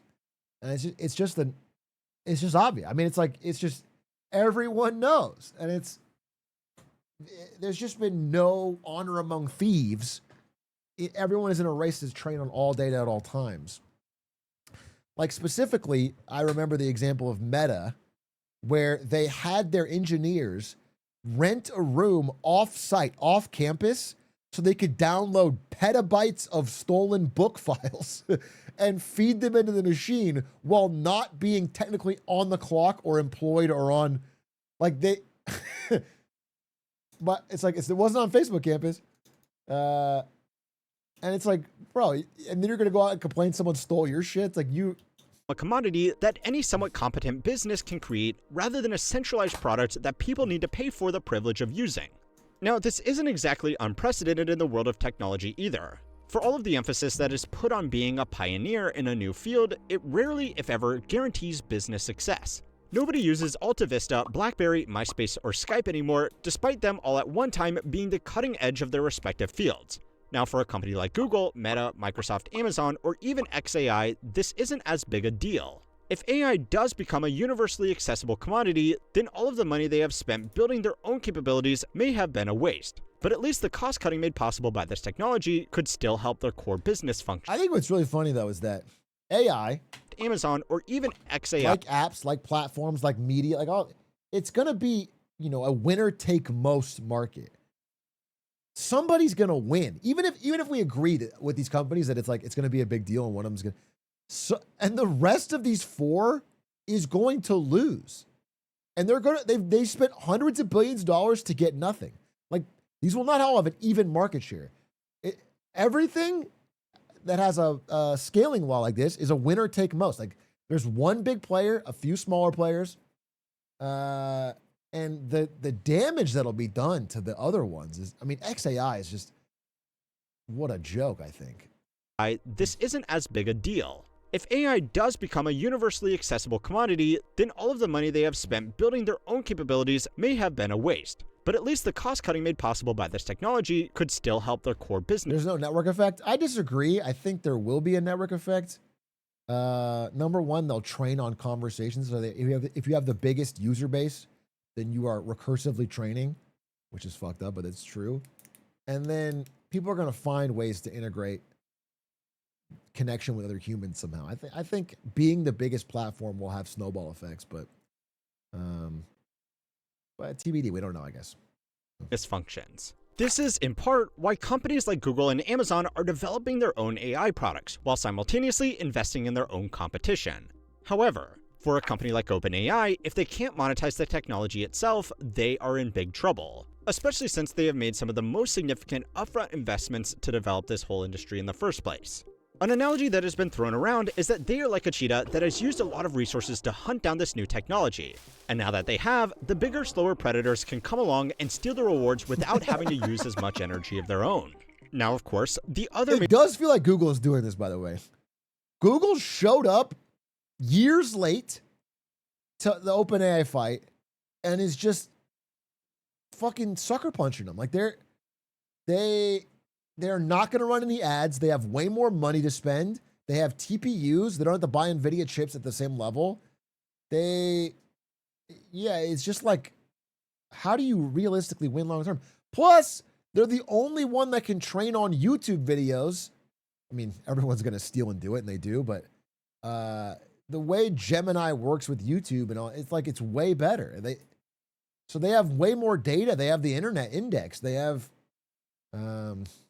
Major tech companies have invested. I do think Google is like the fucking dark horse favorite, realistically, to win the battle. A lot of money into pursuing this technology, but it was largely money that they already had, and they have other profit centers to keep this going even if investors get cold feet. Which brings up that one big variable they can't control. The big investors can keep justifying the money they spend on OpenAI so long as their investors see the potential for the technology, or at the very least, see the opportunity for the hype to generate some kind of a return on their investment as they sell their stake off to the next person in line. Investor enthusiasm around AI is already waning, and market conditions alongside higher interest rates aren't helping either. But the ultimate light at the end of the tunnel for a lot of these early investors, as well as the employees paid in company stock, is to take the company public so that they can cash out their positions to the general public. Out. Now, so far, the company has only teased the idea of an IPO with no formal plans actively submitted. But it is still worth considering how such a move might play out. I'm gonna make a call. I think the IPOs this year are the top. I'm gonna say it. I think if we have $1 trillion SpaceX IPO, I think they launch, they skyrocket up, and I think that's the top. This is a comical thing to say, and it's not a serious prediction, but I'm saying it anyway because I genuinely think there's historical parallels. I think it was like a few months after, I'm forgetting which IPO it was, but back in .con that I read about 2001, and there was a massive IPO 6 months before the recession in 2007. It's like it signals peak euphoria is these big, gigantic, forward-facing IPOs. Because whether you like it or not, it's probably going to affect you. In any scenario, an initial public offering brings a lot of additional scrutiny onto a company as its financials and operations are thoroughly picked apart in the due diligence process. This has been the undoing of several hyped companies in the past, most famously WeWork, a business built on bold promises that didn't quite live up to the optimism of the eccentric founder, also backed by major investments from SoftBank. Now honestly, this is probably a bit unfair. OpenAI is at the very least a real technology company, not an office subletter that pretends to be a technology company, but it will still present a hurdle for a slightly different reason.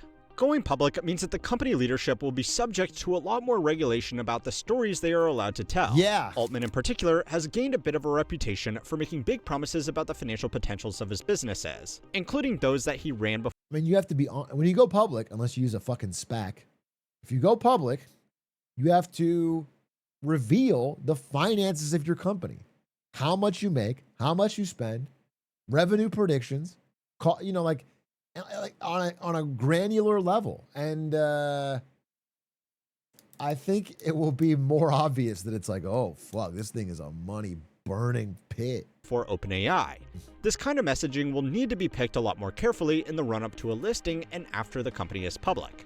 Now, I know what you might be thinking. A lot of public company CEOs have made a mockery of these regulations, and enforcement by bodies like the SEC has effectively amounted to a slap on the wrist with a wet noodle. But for such an important business, it's not impossible that enforcement action could be used against them punitively if they don't play along. I mean, it literally happened just last week.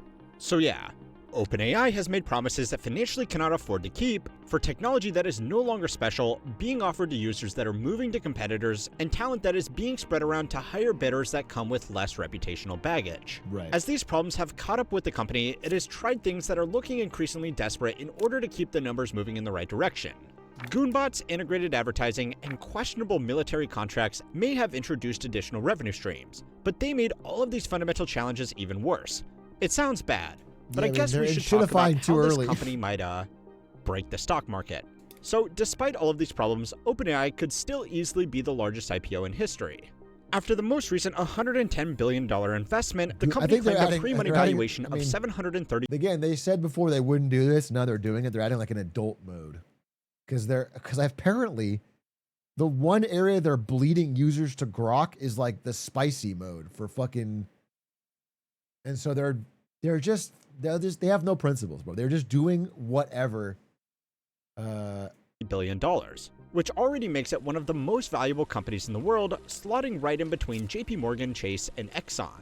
Now, not all shares would be made instantly available on the market on the first day, but even assuming an extremely conservative 5% of the company's shares, it would still be close to $40 billion in float, topping even Saudi Aramco's IPO, which was a state oil company and not really a fair comparison. As a closer comparison, when Facebook went public in 2012, it put up 15% of its stock to raise an inflation-adjusted $22 billion. A similar offering from OpenAI would be 5 times that. Now, the market is obviously a lot bigger today than it was 14 years ago, but the majority of net share purchases are now done by companies themselves buying their own stock. An IPO this big would represent a significant— Just pause real quick and give a LOLW to Apple for this whole time while every other tech company is spending $1 bazillion. They just keep spending all their money buying their own stock and sitting there. They basically just said, we're going to wait out AI and pump our own stock. They're just sitting on cash. Just billions and billions in cash just sitting there. They also had this is a separate topic. I should do a different video on this, but did you guys see the new MacBook Neo? It's like a $700 laptop. It's like coming for the throat of like every fucking PC manufacturer. The Chromebook market has like been the biggest growth area for, like a Dell. What are the other ones? Like, what are the Southeast Asian ones? I'm blanking all the names. They're coming for them. HP, Asus, Acer. Yeah, all those companies are like freaking out. Apple's coming for their throat, dude. That's It's not a product for me. I understand that. I know there's a lot of Apple haters, and I'm guess one because I don't use their products, but it's a dangerous product, dude. It's a gambit. Outdone by companies themselves buying their own stock. An IPO this big would represent a significant share of the actual new investment into the market, theoretically meaning that there would be less investor dollars for everything else. Now, that might be a problem for the market, not OpenAI. But at the same time, there are other big IPOs rumored from SpaceX and potentially even Anthropic. Collectively, these companies could raise more money this year than the last decade of IPO activity combined. That cash has to come from somewhere, and the fear is that the market just won't be able to bear this much supply in such a short period of time. According to the Z1 accounts of financial activity, the $450 billion that just these companies could look to raise would be more than the net buying activity seen in US markets in a lot of years. And that's ignoring every single other company that people might want to invest in. If OpenAI can't raise this cash, it will put more question marks over its future and proposed spending commitments. The sheer size of these potential new public companies is also raising another concern, which is that large indexes that track the stock market will have to readjust to include them. Yep. Index funds from companies like Vanguard, BlackRock, and State Street automatically adjust their holdings to weight their indexes proportionally to the value of the companies within that index. Dude, I cannot wait till everyone's 401k has to buy fucking 5% Tesla, 5% SpaceX, 5% OpenAI. Just put everyone's fucking retirement on red, dude. The most valuable companies in the world today all started out as relatively small cap stocks that just kept on growing, giving these indexes time to weigh them more heavily as they gradually grew. If these 3 IPOs all go ahead at their proposed values, they would instantly jump close to the top of these indexes, which could force these large asset managers to sell down a lot of other companies in order to correctly weight their indexes to reflect the market. Now, not to get too nerdy, but if only 10% of these companies are actively sold on the market, then most indexes are float adjusted, meaning that only 10% of the company would be counted towards overall holdings. But even this could present a major shakeup in a short period of time. My good friend Ben Felix actually spoke directly to Vanguard's global head of investment implementation in a podcast he did last year. So if you want to get really nerdy, they go into a lot of the technical details about how this could play out, and I will leave a link to that in the description below. Now, nobody really knows exactly how these challenges will play out, including the company themselves. But unfortunately, the trend is towards a majority of this risk being dumped onto public investors, or just the public in general. If these companies fail, they could bring down the market with them, but if they succeed, it will likely be because they were used to displace a large share of the workforce. If the optimistic outcome is a majority of human work becoming redundant, go and watch this video next to find out why these very same tech bros want you to have as many children as... Wasn't a happy ending, but a great video. Thanks How Many Works for making that. Yeah, you know, I agree. I concur. This is, it's spooky. But I think the thing I'm most skeptical about in the AI story is OpenAI. You know, it's like, hey, maybe this shit'll work out for you business-wise, but not for you. And I point to Sam Altman, bro. I legitimately think that company is lighting money on fire, is borrowing like crazy. It doesn't, you know what I'm saying? I could see Gemini pulling it out. I just don't see it for OpenAI. Thanks for the sweater compliments, boys. People are loving it today.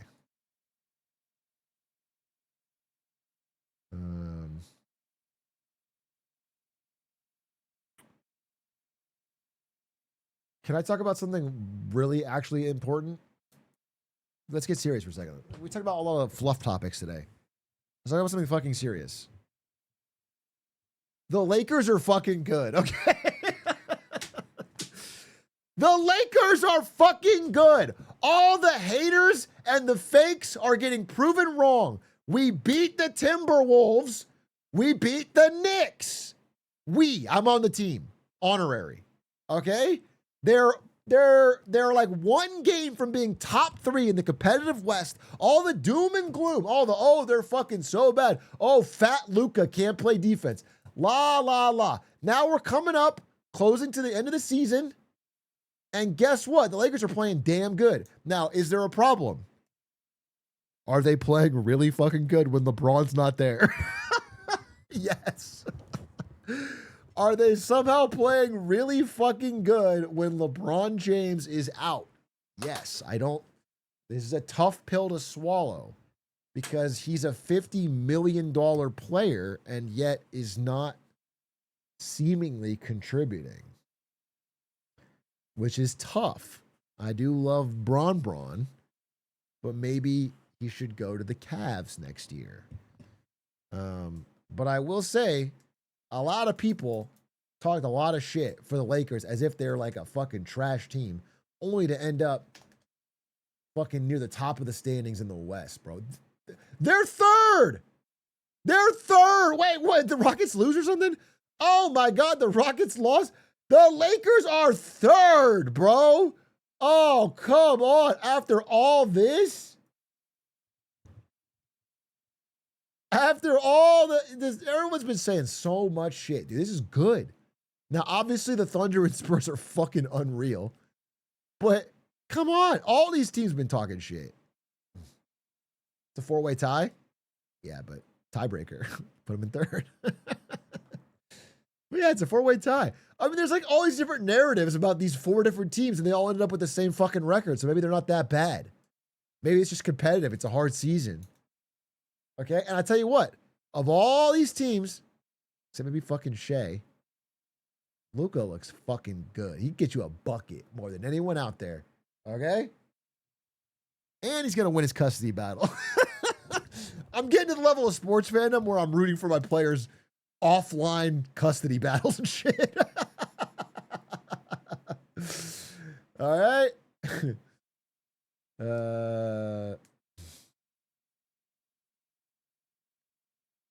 Anyway, I don't know. I just watched the Lakers T-Wolves game and it was awesome. They played great. They're peaking. They played good defense. They could make magic happen with a night like that.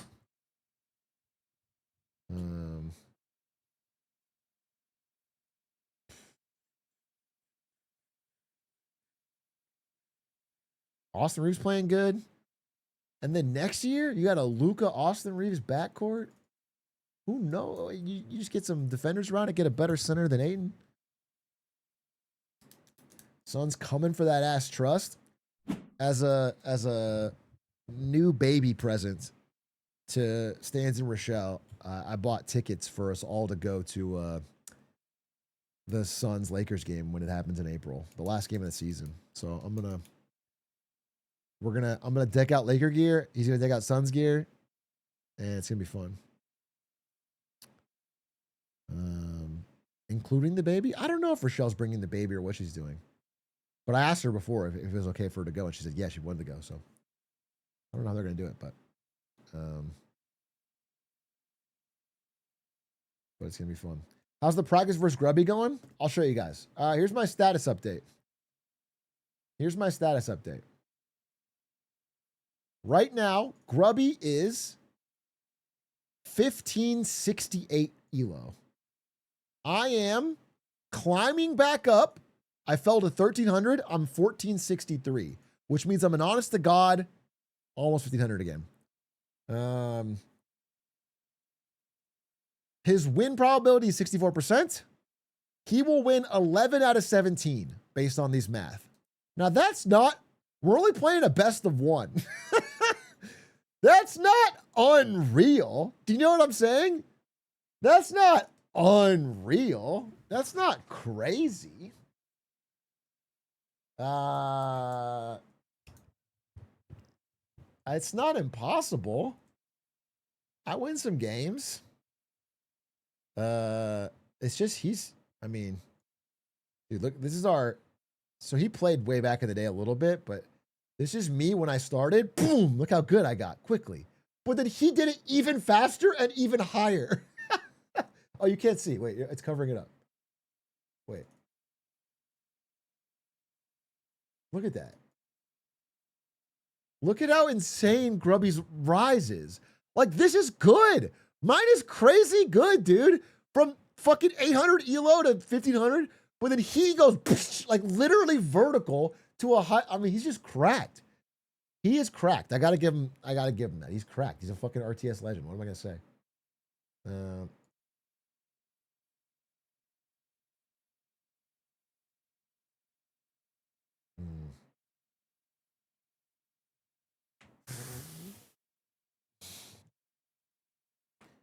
If Bam can score 83, Atrioc can beat a 1500. Dude, the thing is, I thought he would be 1500, and I'm like, well, I can win. I'm a little rusty, but I can win. But he might be 1600 by the time we play. Like, he just breezed through the 15s. So he's kind of just crazy.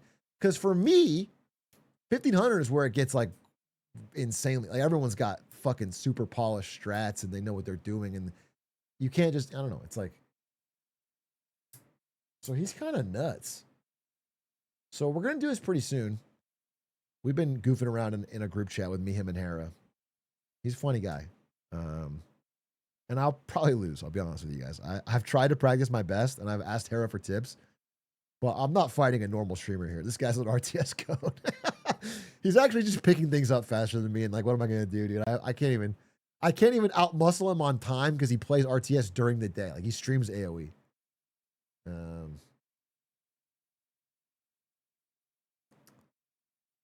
But if I do all right, I don't know. I'm not going to count myself out. I'm giving my best. I'm going to talk some shit too.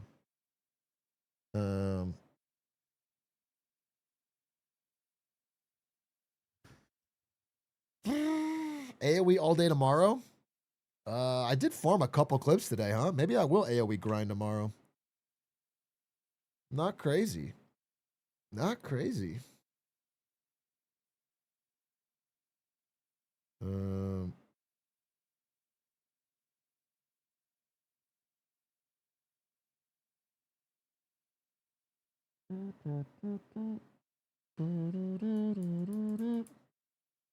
Big how's the gym grind going?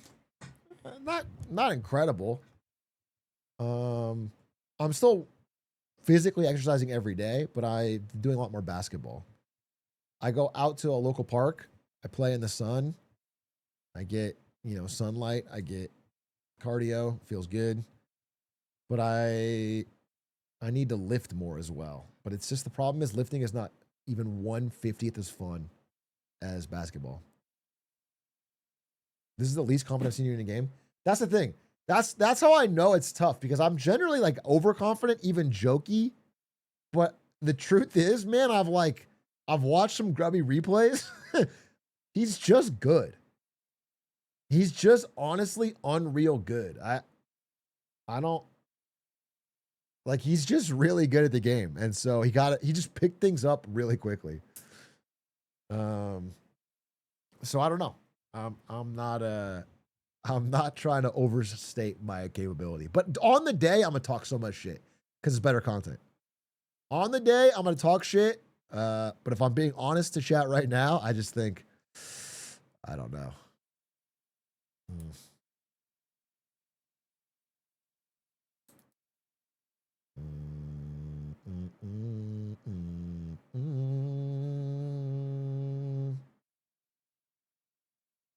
Why doesn't RTS go beef? We don't have beef. It's not beef. This is a for fun show match to help AoE 2.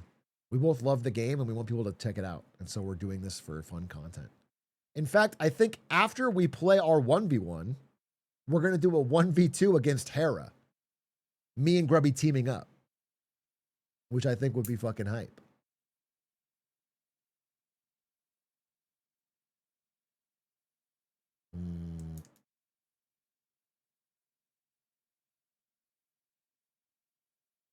Won't you guys just sweep? I don't know. In my mind, we can't lose because we're both 1500 plus. We're not terrible. But in the real world, I think Hera cooks us. I don't know why. I just think he's going to cook us. But the math should be that we can't lose.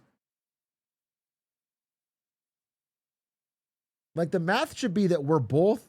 Like, if one of us just rushes him and the other one booms... we should not be able to lose, but we'll probably find a way.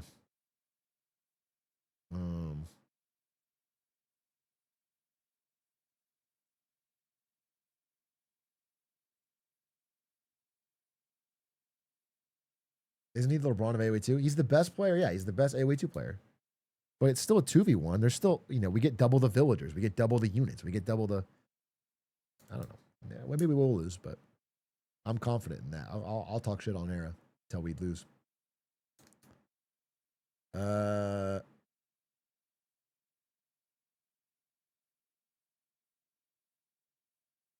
Didn't you lose a 1v4? Yeah, we lost the first one, but importantly, we actually won the second one, which means like if we can win with me, Stans, Ludwig, and do you know what I'm saying?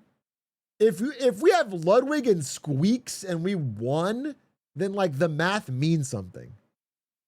Because Ludwig basically did jack shit and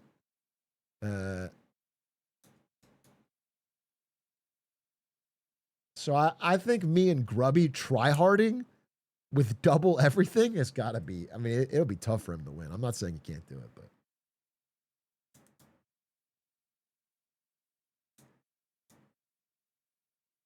A video's an all-timer?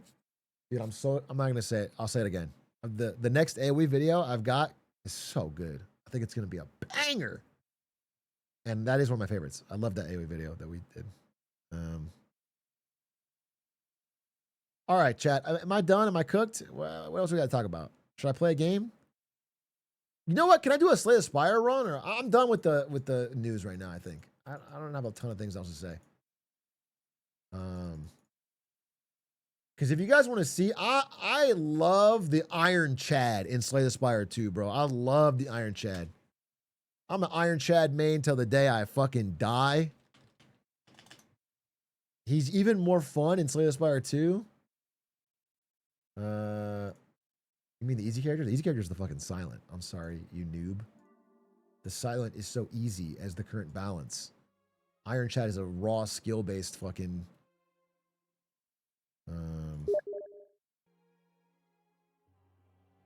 No way. And then I think Necrobinder is really fucking fun. That's for true.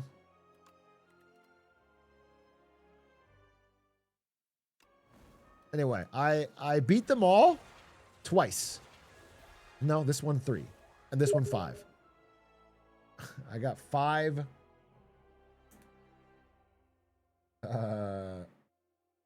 So my goal is to get all the ascensions on Iron Chad. Let's try.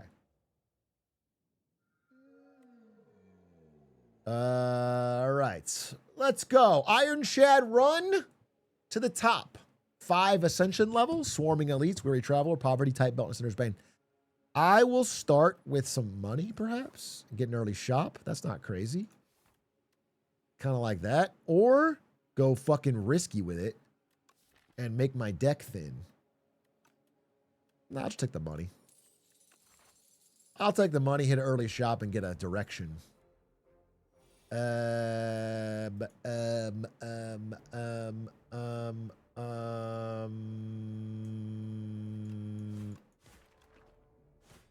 we do that. Oh, let's move my chat to here. And keep my face up here. Hog. And then also I should change it to Slay the Spire 2. Slay the Spire 2. Anyway, this game's really fun, man. I think it is one of the best kind of casual fill 15, 20 minutes off stream games that I've had recently. I'm gonna take some damage here. Fuck it. Chat left of cam. Like this. I don't know about that. I'm loving it right now. Yeah, me too. No, I really love it. It's very, very fun. 15 minutes? No, but I can pause. You know, it's like I can get to a floor and just stop, and there's no, it'll come back and keep playing. It's great. Boom, boom, boom, boom, boom, boom, and then we finish him off. How many hours do you have? A lot, dude. I fucking no-lifed it the day it came out. Okay, I always take uppercut because it's fucking good. I love uppercut. And then we hit the early shop.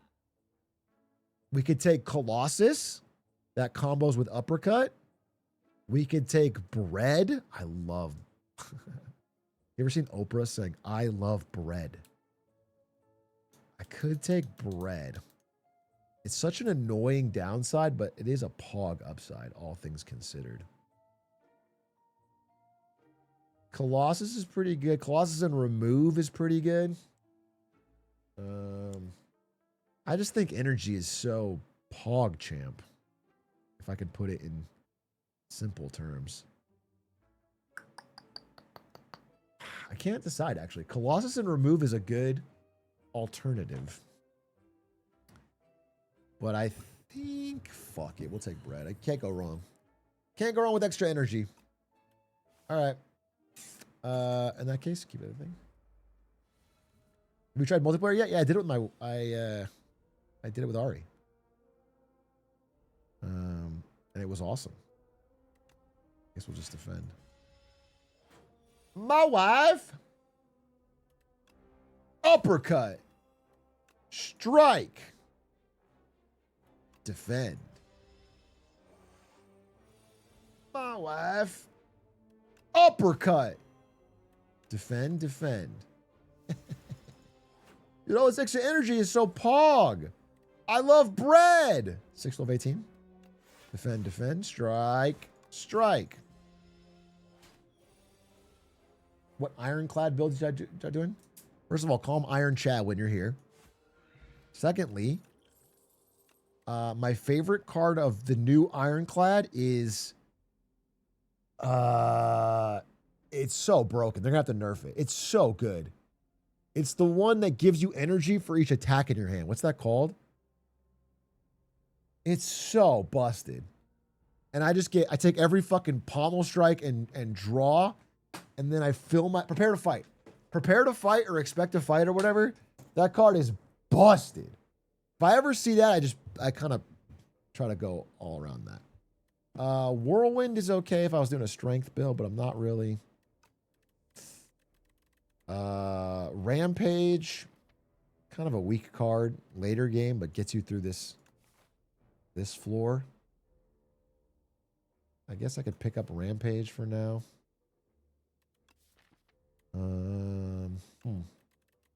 I have extra energy. Whirlwind could be 20 damage all enemies. Not crazy. All right, fuck it, we'll pick it up.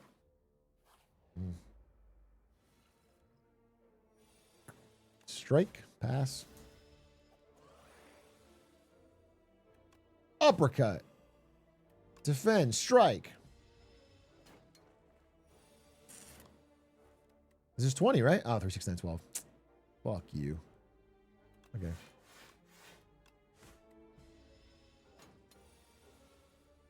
My favorite thing in Slay the Spire is to get one of these cards, like Whirlwind, and then get the Chemical X that gives you +2 to whatever your X things are.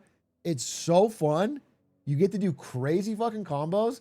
I mean, you can't really plan around it, but it's so sick. Chemical X is so fun. And then everyone spends +2. I hope I get it. That'd be fun. I have never met a pommel strike I didn't take, bro. Never in my life have I skipped a pommel strike. However, Bloodletting would combo with Whirlwind in a quite devious way. Okay. I try it. Ooh. That's only 5. I guess I just defend. Ayoink.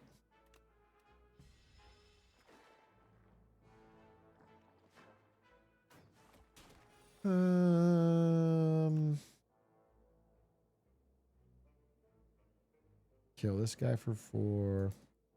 Yeah, I'm taking damage no matter what I do. I'll get another potion anyway. Let's see. 9, 18.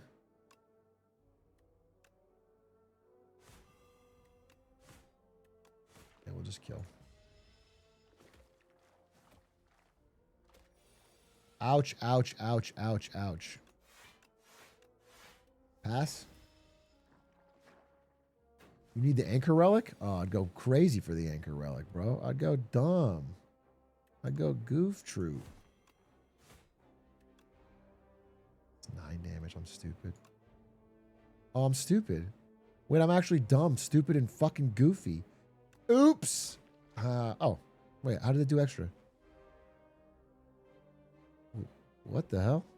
Okay, I'm not stupid. I'm not stupid. Boom! Nice. Another whirlwind? That makes no sense. No, I don't want another one. No, I think I shrug it off. Okay, are we Chads? Are we Iron Chads that go Elite Fire Elite? Oh, this seems so stupid and risky. Iron Chad!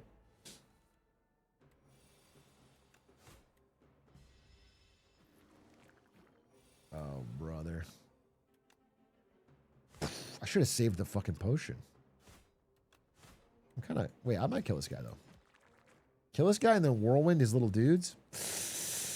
Never fucking lucky. Never fucking lucky. This is 20? No, it's 15. I could do this and kill him, but then I'm... yeah, I don't want to take through more fucking things. We'll just kill him. Oh, it hits again! Oh, perfect. I'm glad. Oh, that was great. That was a smart idea. I didn't... Oh, it's an instant win! Ah, easy clap! Wow, that's a lucky draw. Oh, nice. Ooh, battle trance. Colossus also pretty good, given that I have uppercut. Upgraded uppercut plus Colossus. I take battle trance every day of the week, though. I love drawing my cards.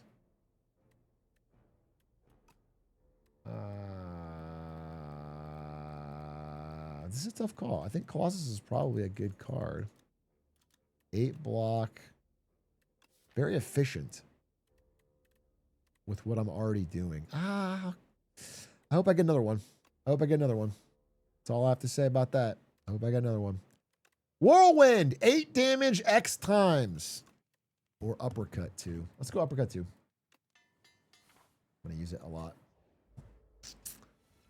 Okay. Shrug it off. Shrug it off. Ow! What the fuck? Okay, we gotta use this. Boom, boom, boom, boom. Ow, dude. Yeah, okay, perfect. Hit him with this. Play Colossus. Hit him with this. Play this. Now we're cooking. Now we're cooking. Probably use all of these. Shrug it off. Strike, strike, strike. Bloodletting. Defend.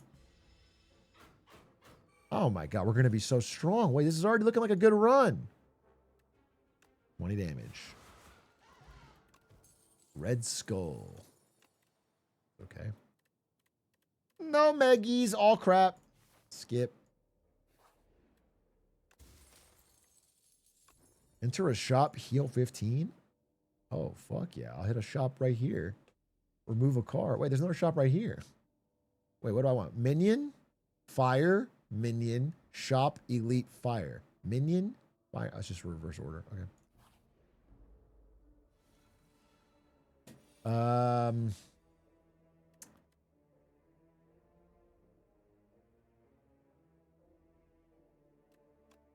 Just this. Just take no damage. Get my energy up. You have to die first. We will shrug it off. Strike, strike, strike. Bloodletting, defend. Okay, okay, okay. Oh, yeah. Big 20 damage roll. Wouldn't work.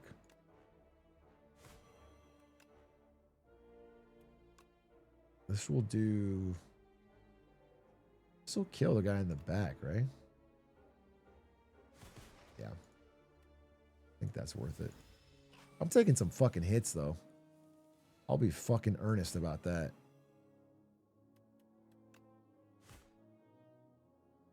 Shrug it off. Strike. There we go. Perfected strike. Oh, I do love me a PS. But I won't do it. It's not this build. It's not this build. I don't want to do it. I do love Perfected Strike, though. I'm elite maxing. Bully is fine. Off the vulnerable deck. I'm kind of doing a vulnerable thing. Like a vulnerable whirlwind strength thing. Yeah, I think I take this. I think I take Bully.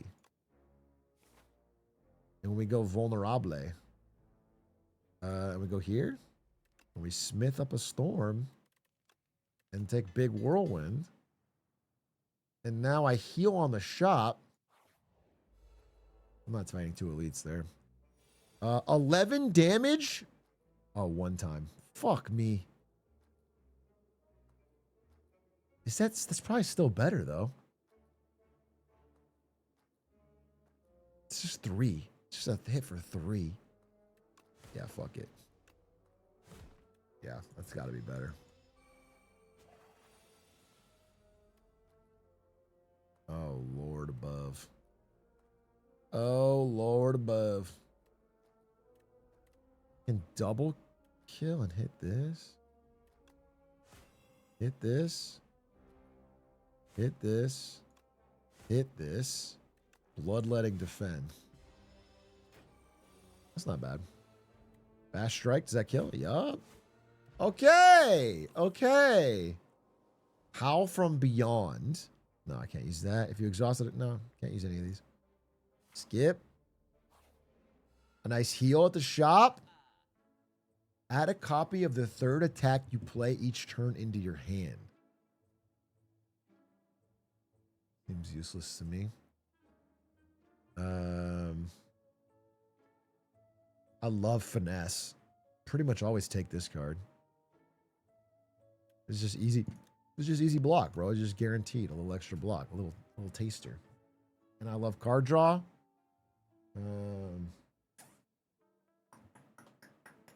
Is Resident Evil dead? I don't think I'm the guy to watch Resident Evil, man. Not only is it going to take me forever to beat, but I'll only play it at night. And when I play a scary game at night, even the fans that say they want it get too scared they don't watch. It's just not, I don't think it's, like, I think I will play it again. I had a really good time. It's a great game. But I'm kind of in the moment of like, I really want to, I'll tell you this is an honest truth. February 2026 is the best I have felt about what I'm doing with stream and YouTube in my entire years of doing it. And I didn't stream that much, but I felt like I made the best quality of clips and I had really good health. And I was like, I finally got a good balance. And it was because I played less games, to be straight up honest. So I'm just being honest with you that I'm going to play games, of course, every now and then. I'm still a gamer, but like my life is better when I don't play a bunch of games. It's just true. I don't know how to put it. That's just the truth, bro. All right, I'm going to drop strike.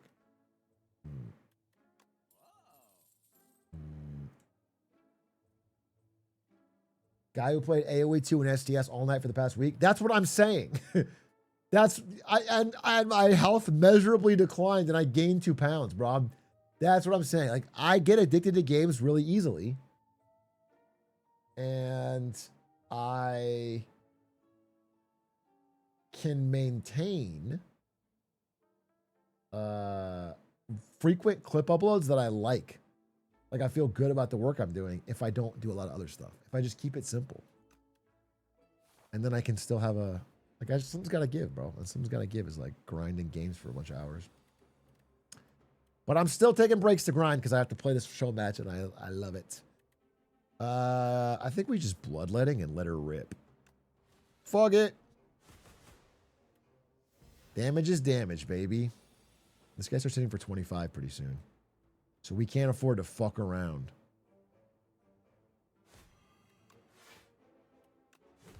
There we go.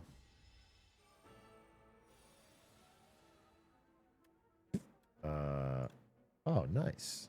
Nice. That's huge, right? What the fuck? Why didn't it work? Thought it hits multiple times for each. Oh, it just deals more damage. Okay, that's fine. I got it. We just play everything.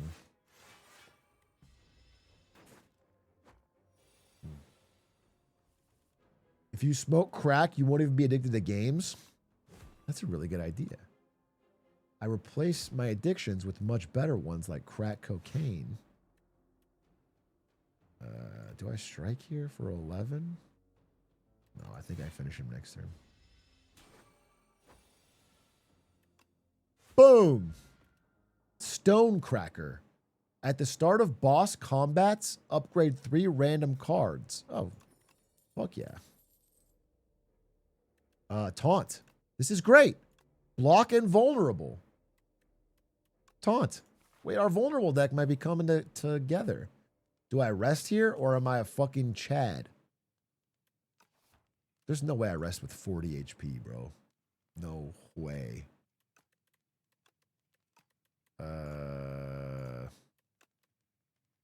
Yeah, we taunt 2. Yup. We got potions. We got upgrades. Oh, this is perfect. Okay. Finesse. Finesse. I think I bloodletting here. I think I have to kill the followers. Bloodletting. Defend, defend, strike. Yeah, I'm going to whirlwind, but I want to be able to kill. Do I go for the next turn whirlwind? I got decent odds of hitting it. You know, 5 out of 7. I got decent odds of hitting it. I'm also red skulled out of my mind. I'm hitting like a truck. I mean, but I could just kill this thing and then... Kind of a tough call, honestly. Kind of a tough fucking call. Because this thing's going to hit... I don't know, man. All right, I think we go for it. Fuck it.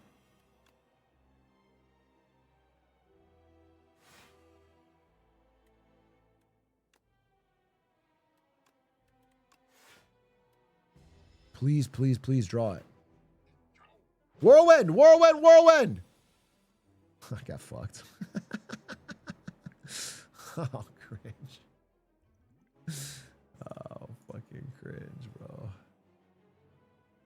Oh, that's so painful.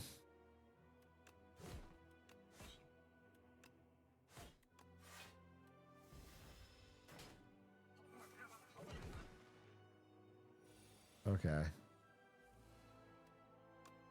This is massive. Wait, I think I uppercut first, honestly. More damage. Yeah, it's going to kill anyway.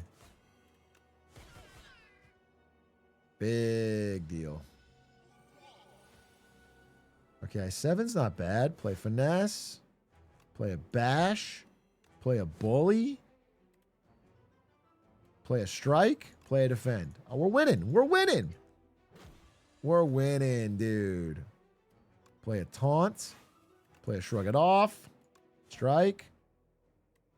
Strike.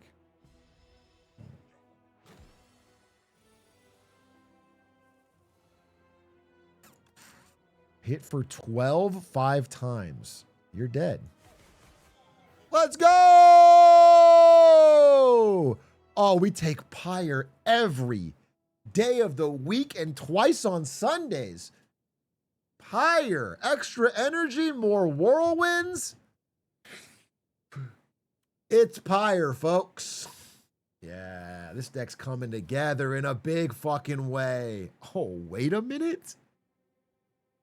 Dude, we going pure energy fucking Iron Chad?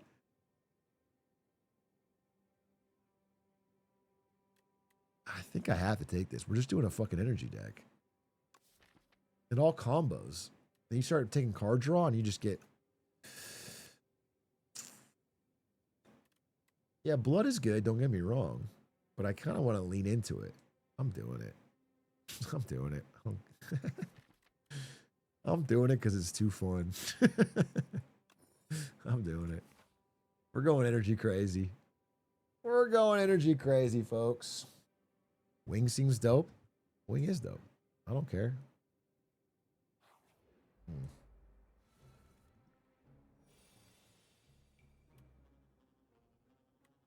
Okay.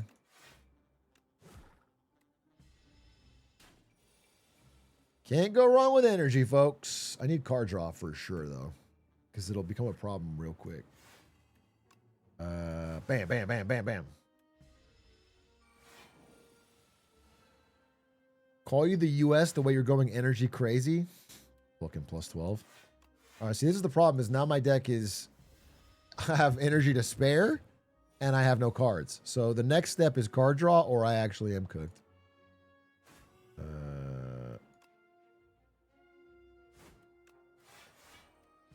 Yeah, I actually have fucking too much energy. But it'll all twerk out. I promise you that.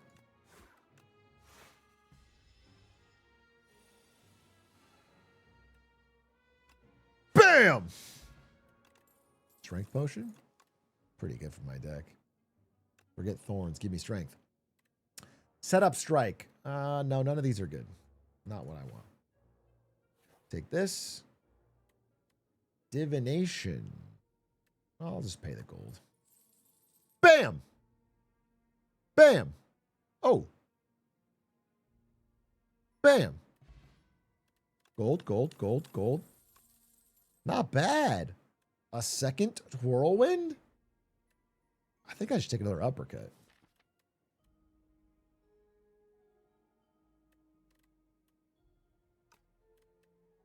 It's already upgraded. Bludgeon? Fuck bludgeon, bro. Fuck bludgeon. Bludgeon doesn't do it for me. I don't care how much energy I have, bro.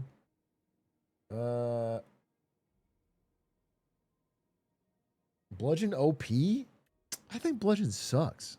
42 damage? What is that per? I guess it is pretty good. It's like a fucking better than upgraded strike per energy. But I think it's not that good. It's like, you never want raw damage, bro. You always want that other shit to go with it. You want to hit AoE, or you want to make them weak, or you want to... I've never, ever felt bad playing this card. It does everything you want. So I'm going to take it. Okay. This is interesting. This is really interesting because Giant Rock...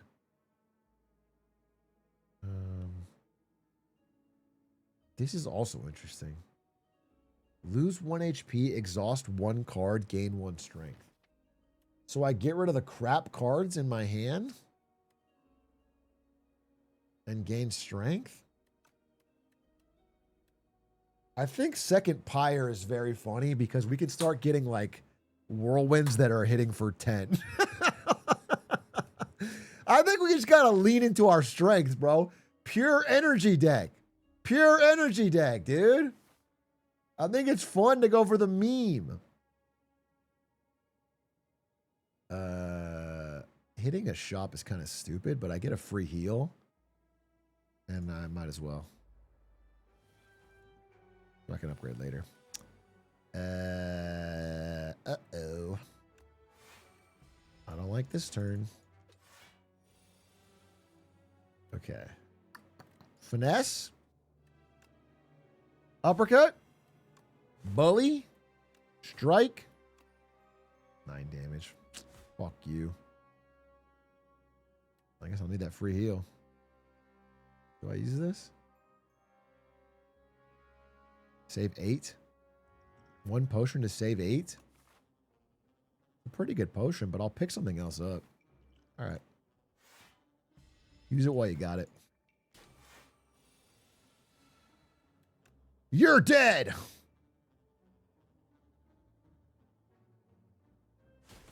I don't know why I even thought about it. Fight me. No. Crap. Hit the shop. Get a heal. Barricade. I have energy is the only thing. I have energy.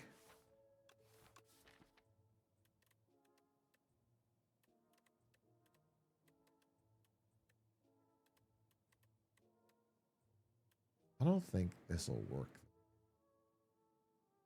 Ice cream would go dumb, sick, nasty in this deck. Honestly, I need this more than anything. I need Anchor. I wish I had the money for it. Also, Flame Barrier is probably fine. Yeah, I think I just remove a card. I think I start removing strikes.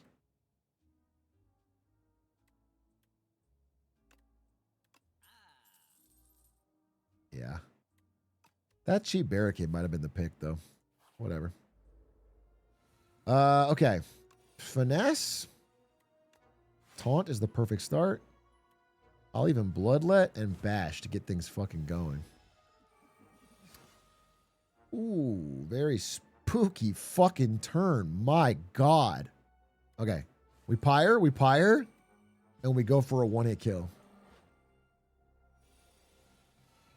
How much is this? 16 times 8? 80? Plus, yeah, that's a kill, right? Fuck it. My math was bad, but I was right. Stomp. Stomp, stomp, stomp, stomp, stomp. Costs 1 less for each attack play this turn. I need draw. This is interesting. Wait. Gain 1 strength for each vulnerable on the enemy. We're doing vulnerable stacking? Oh, yeah.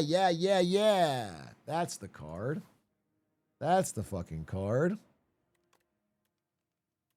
think we upgrade Pyre to double energy. Oh, dude, I need it. Oh, God.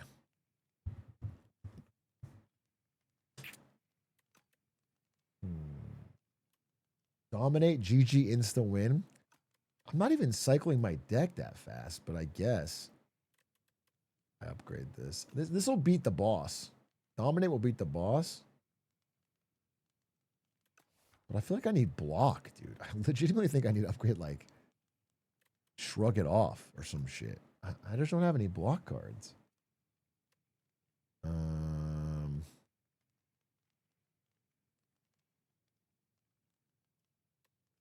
All right, I'll do this for now.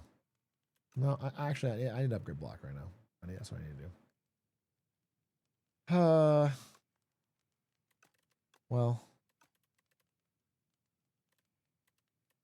these are also just so stupid not to upgrade. It's an extra energy when you play. I gotta upgrade Pyre. I need both Pyres to be upgraded. I need to have it sooner rather than later, so. I hate this guy! I'm popping the Strength Potion. I repeat, I'm popping the Strength Potion. I'm playing Taunt.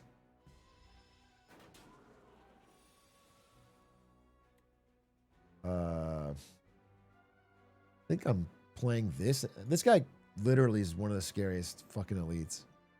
I'm playing this. I'm gaining this.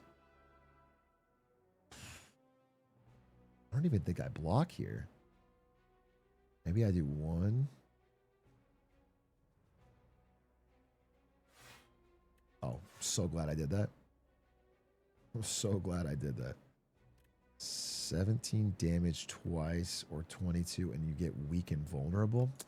Fuck it. We'll come back to you. We'll come back to you, Whirlwind. Dude, I am getting absolutely cooked by this guy.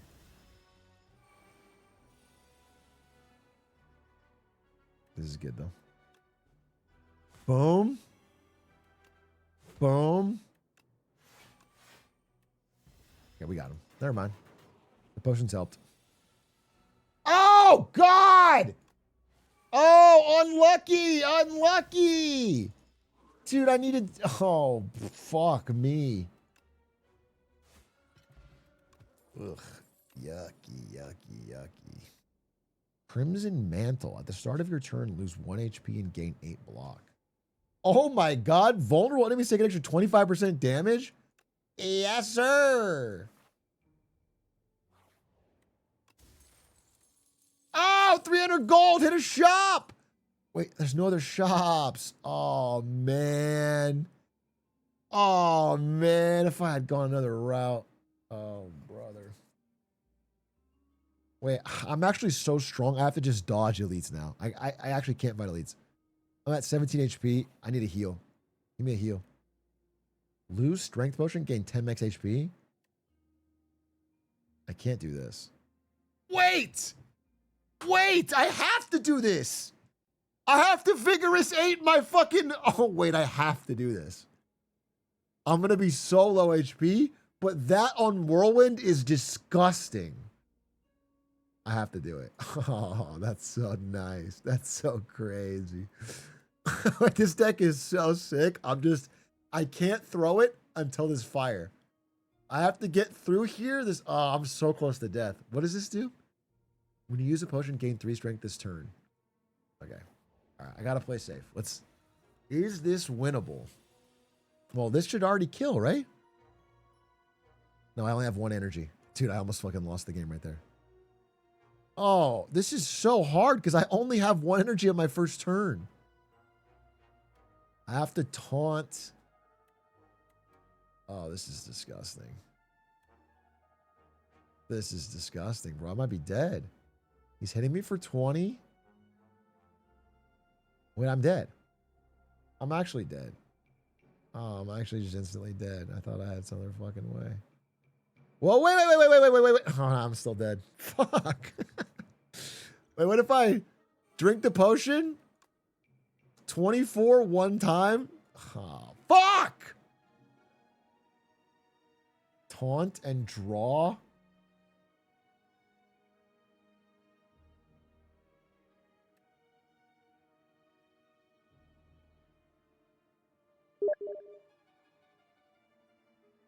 Sad. I'm dead. There's just no other way out of it. Oh, 7 Soldier. What a cool deck, though, huh? I just got a little greedy. Happens. Damn, we were so close to legendary stat. I mean, you just hit 1 fire and this would be the most disgusting card. All right, 07s. Take my hits, take my lumps. Chat, and on that note, I did love this deck. I think my wife wants to play co-op with me. And I'm probably going to do that offline. Maybe she want to play online sometime, but I'm going to end from here. Thank you for watching so much. Very fun stream today. I do think I'll do co-op with Ari on stream at some point, but we're probably going to go chill and vibe. So, W's.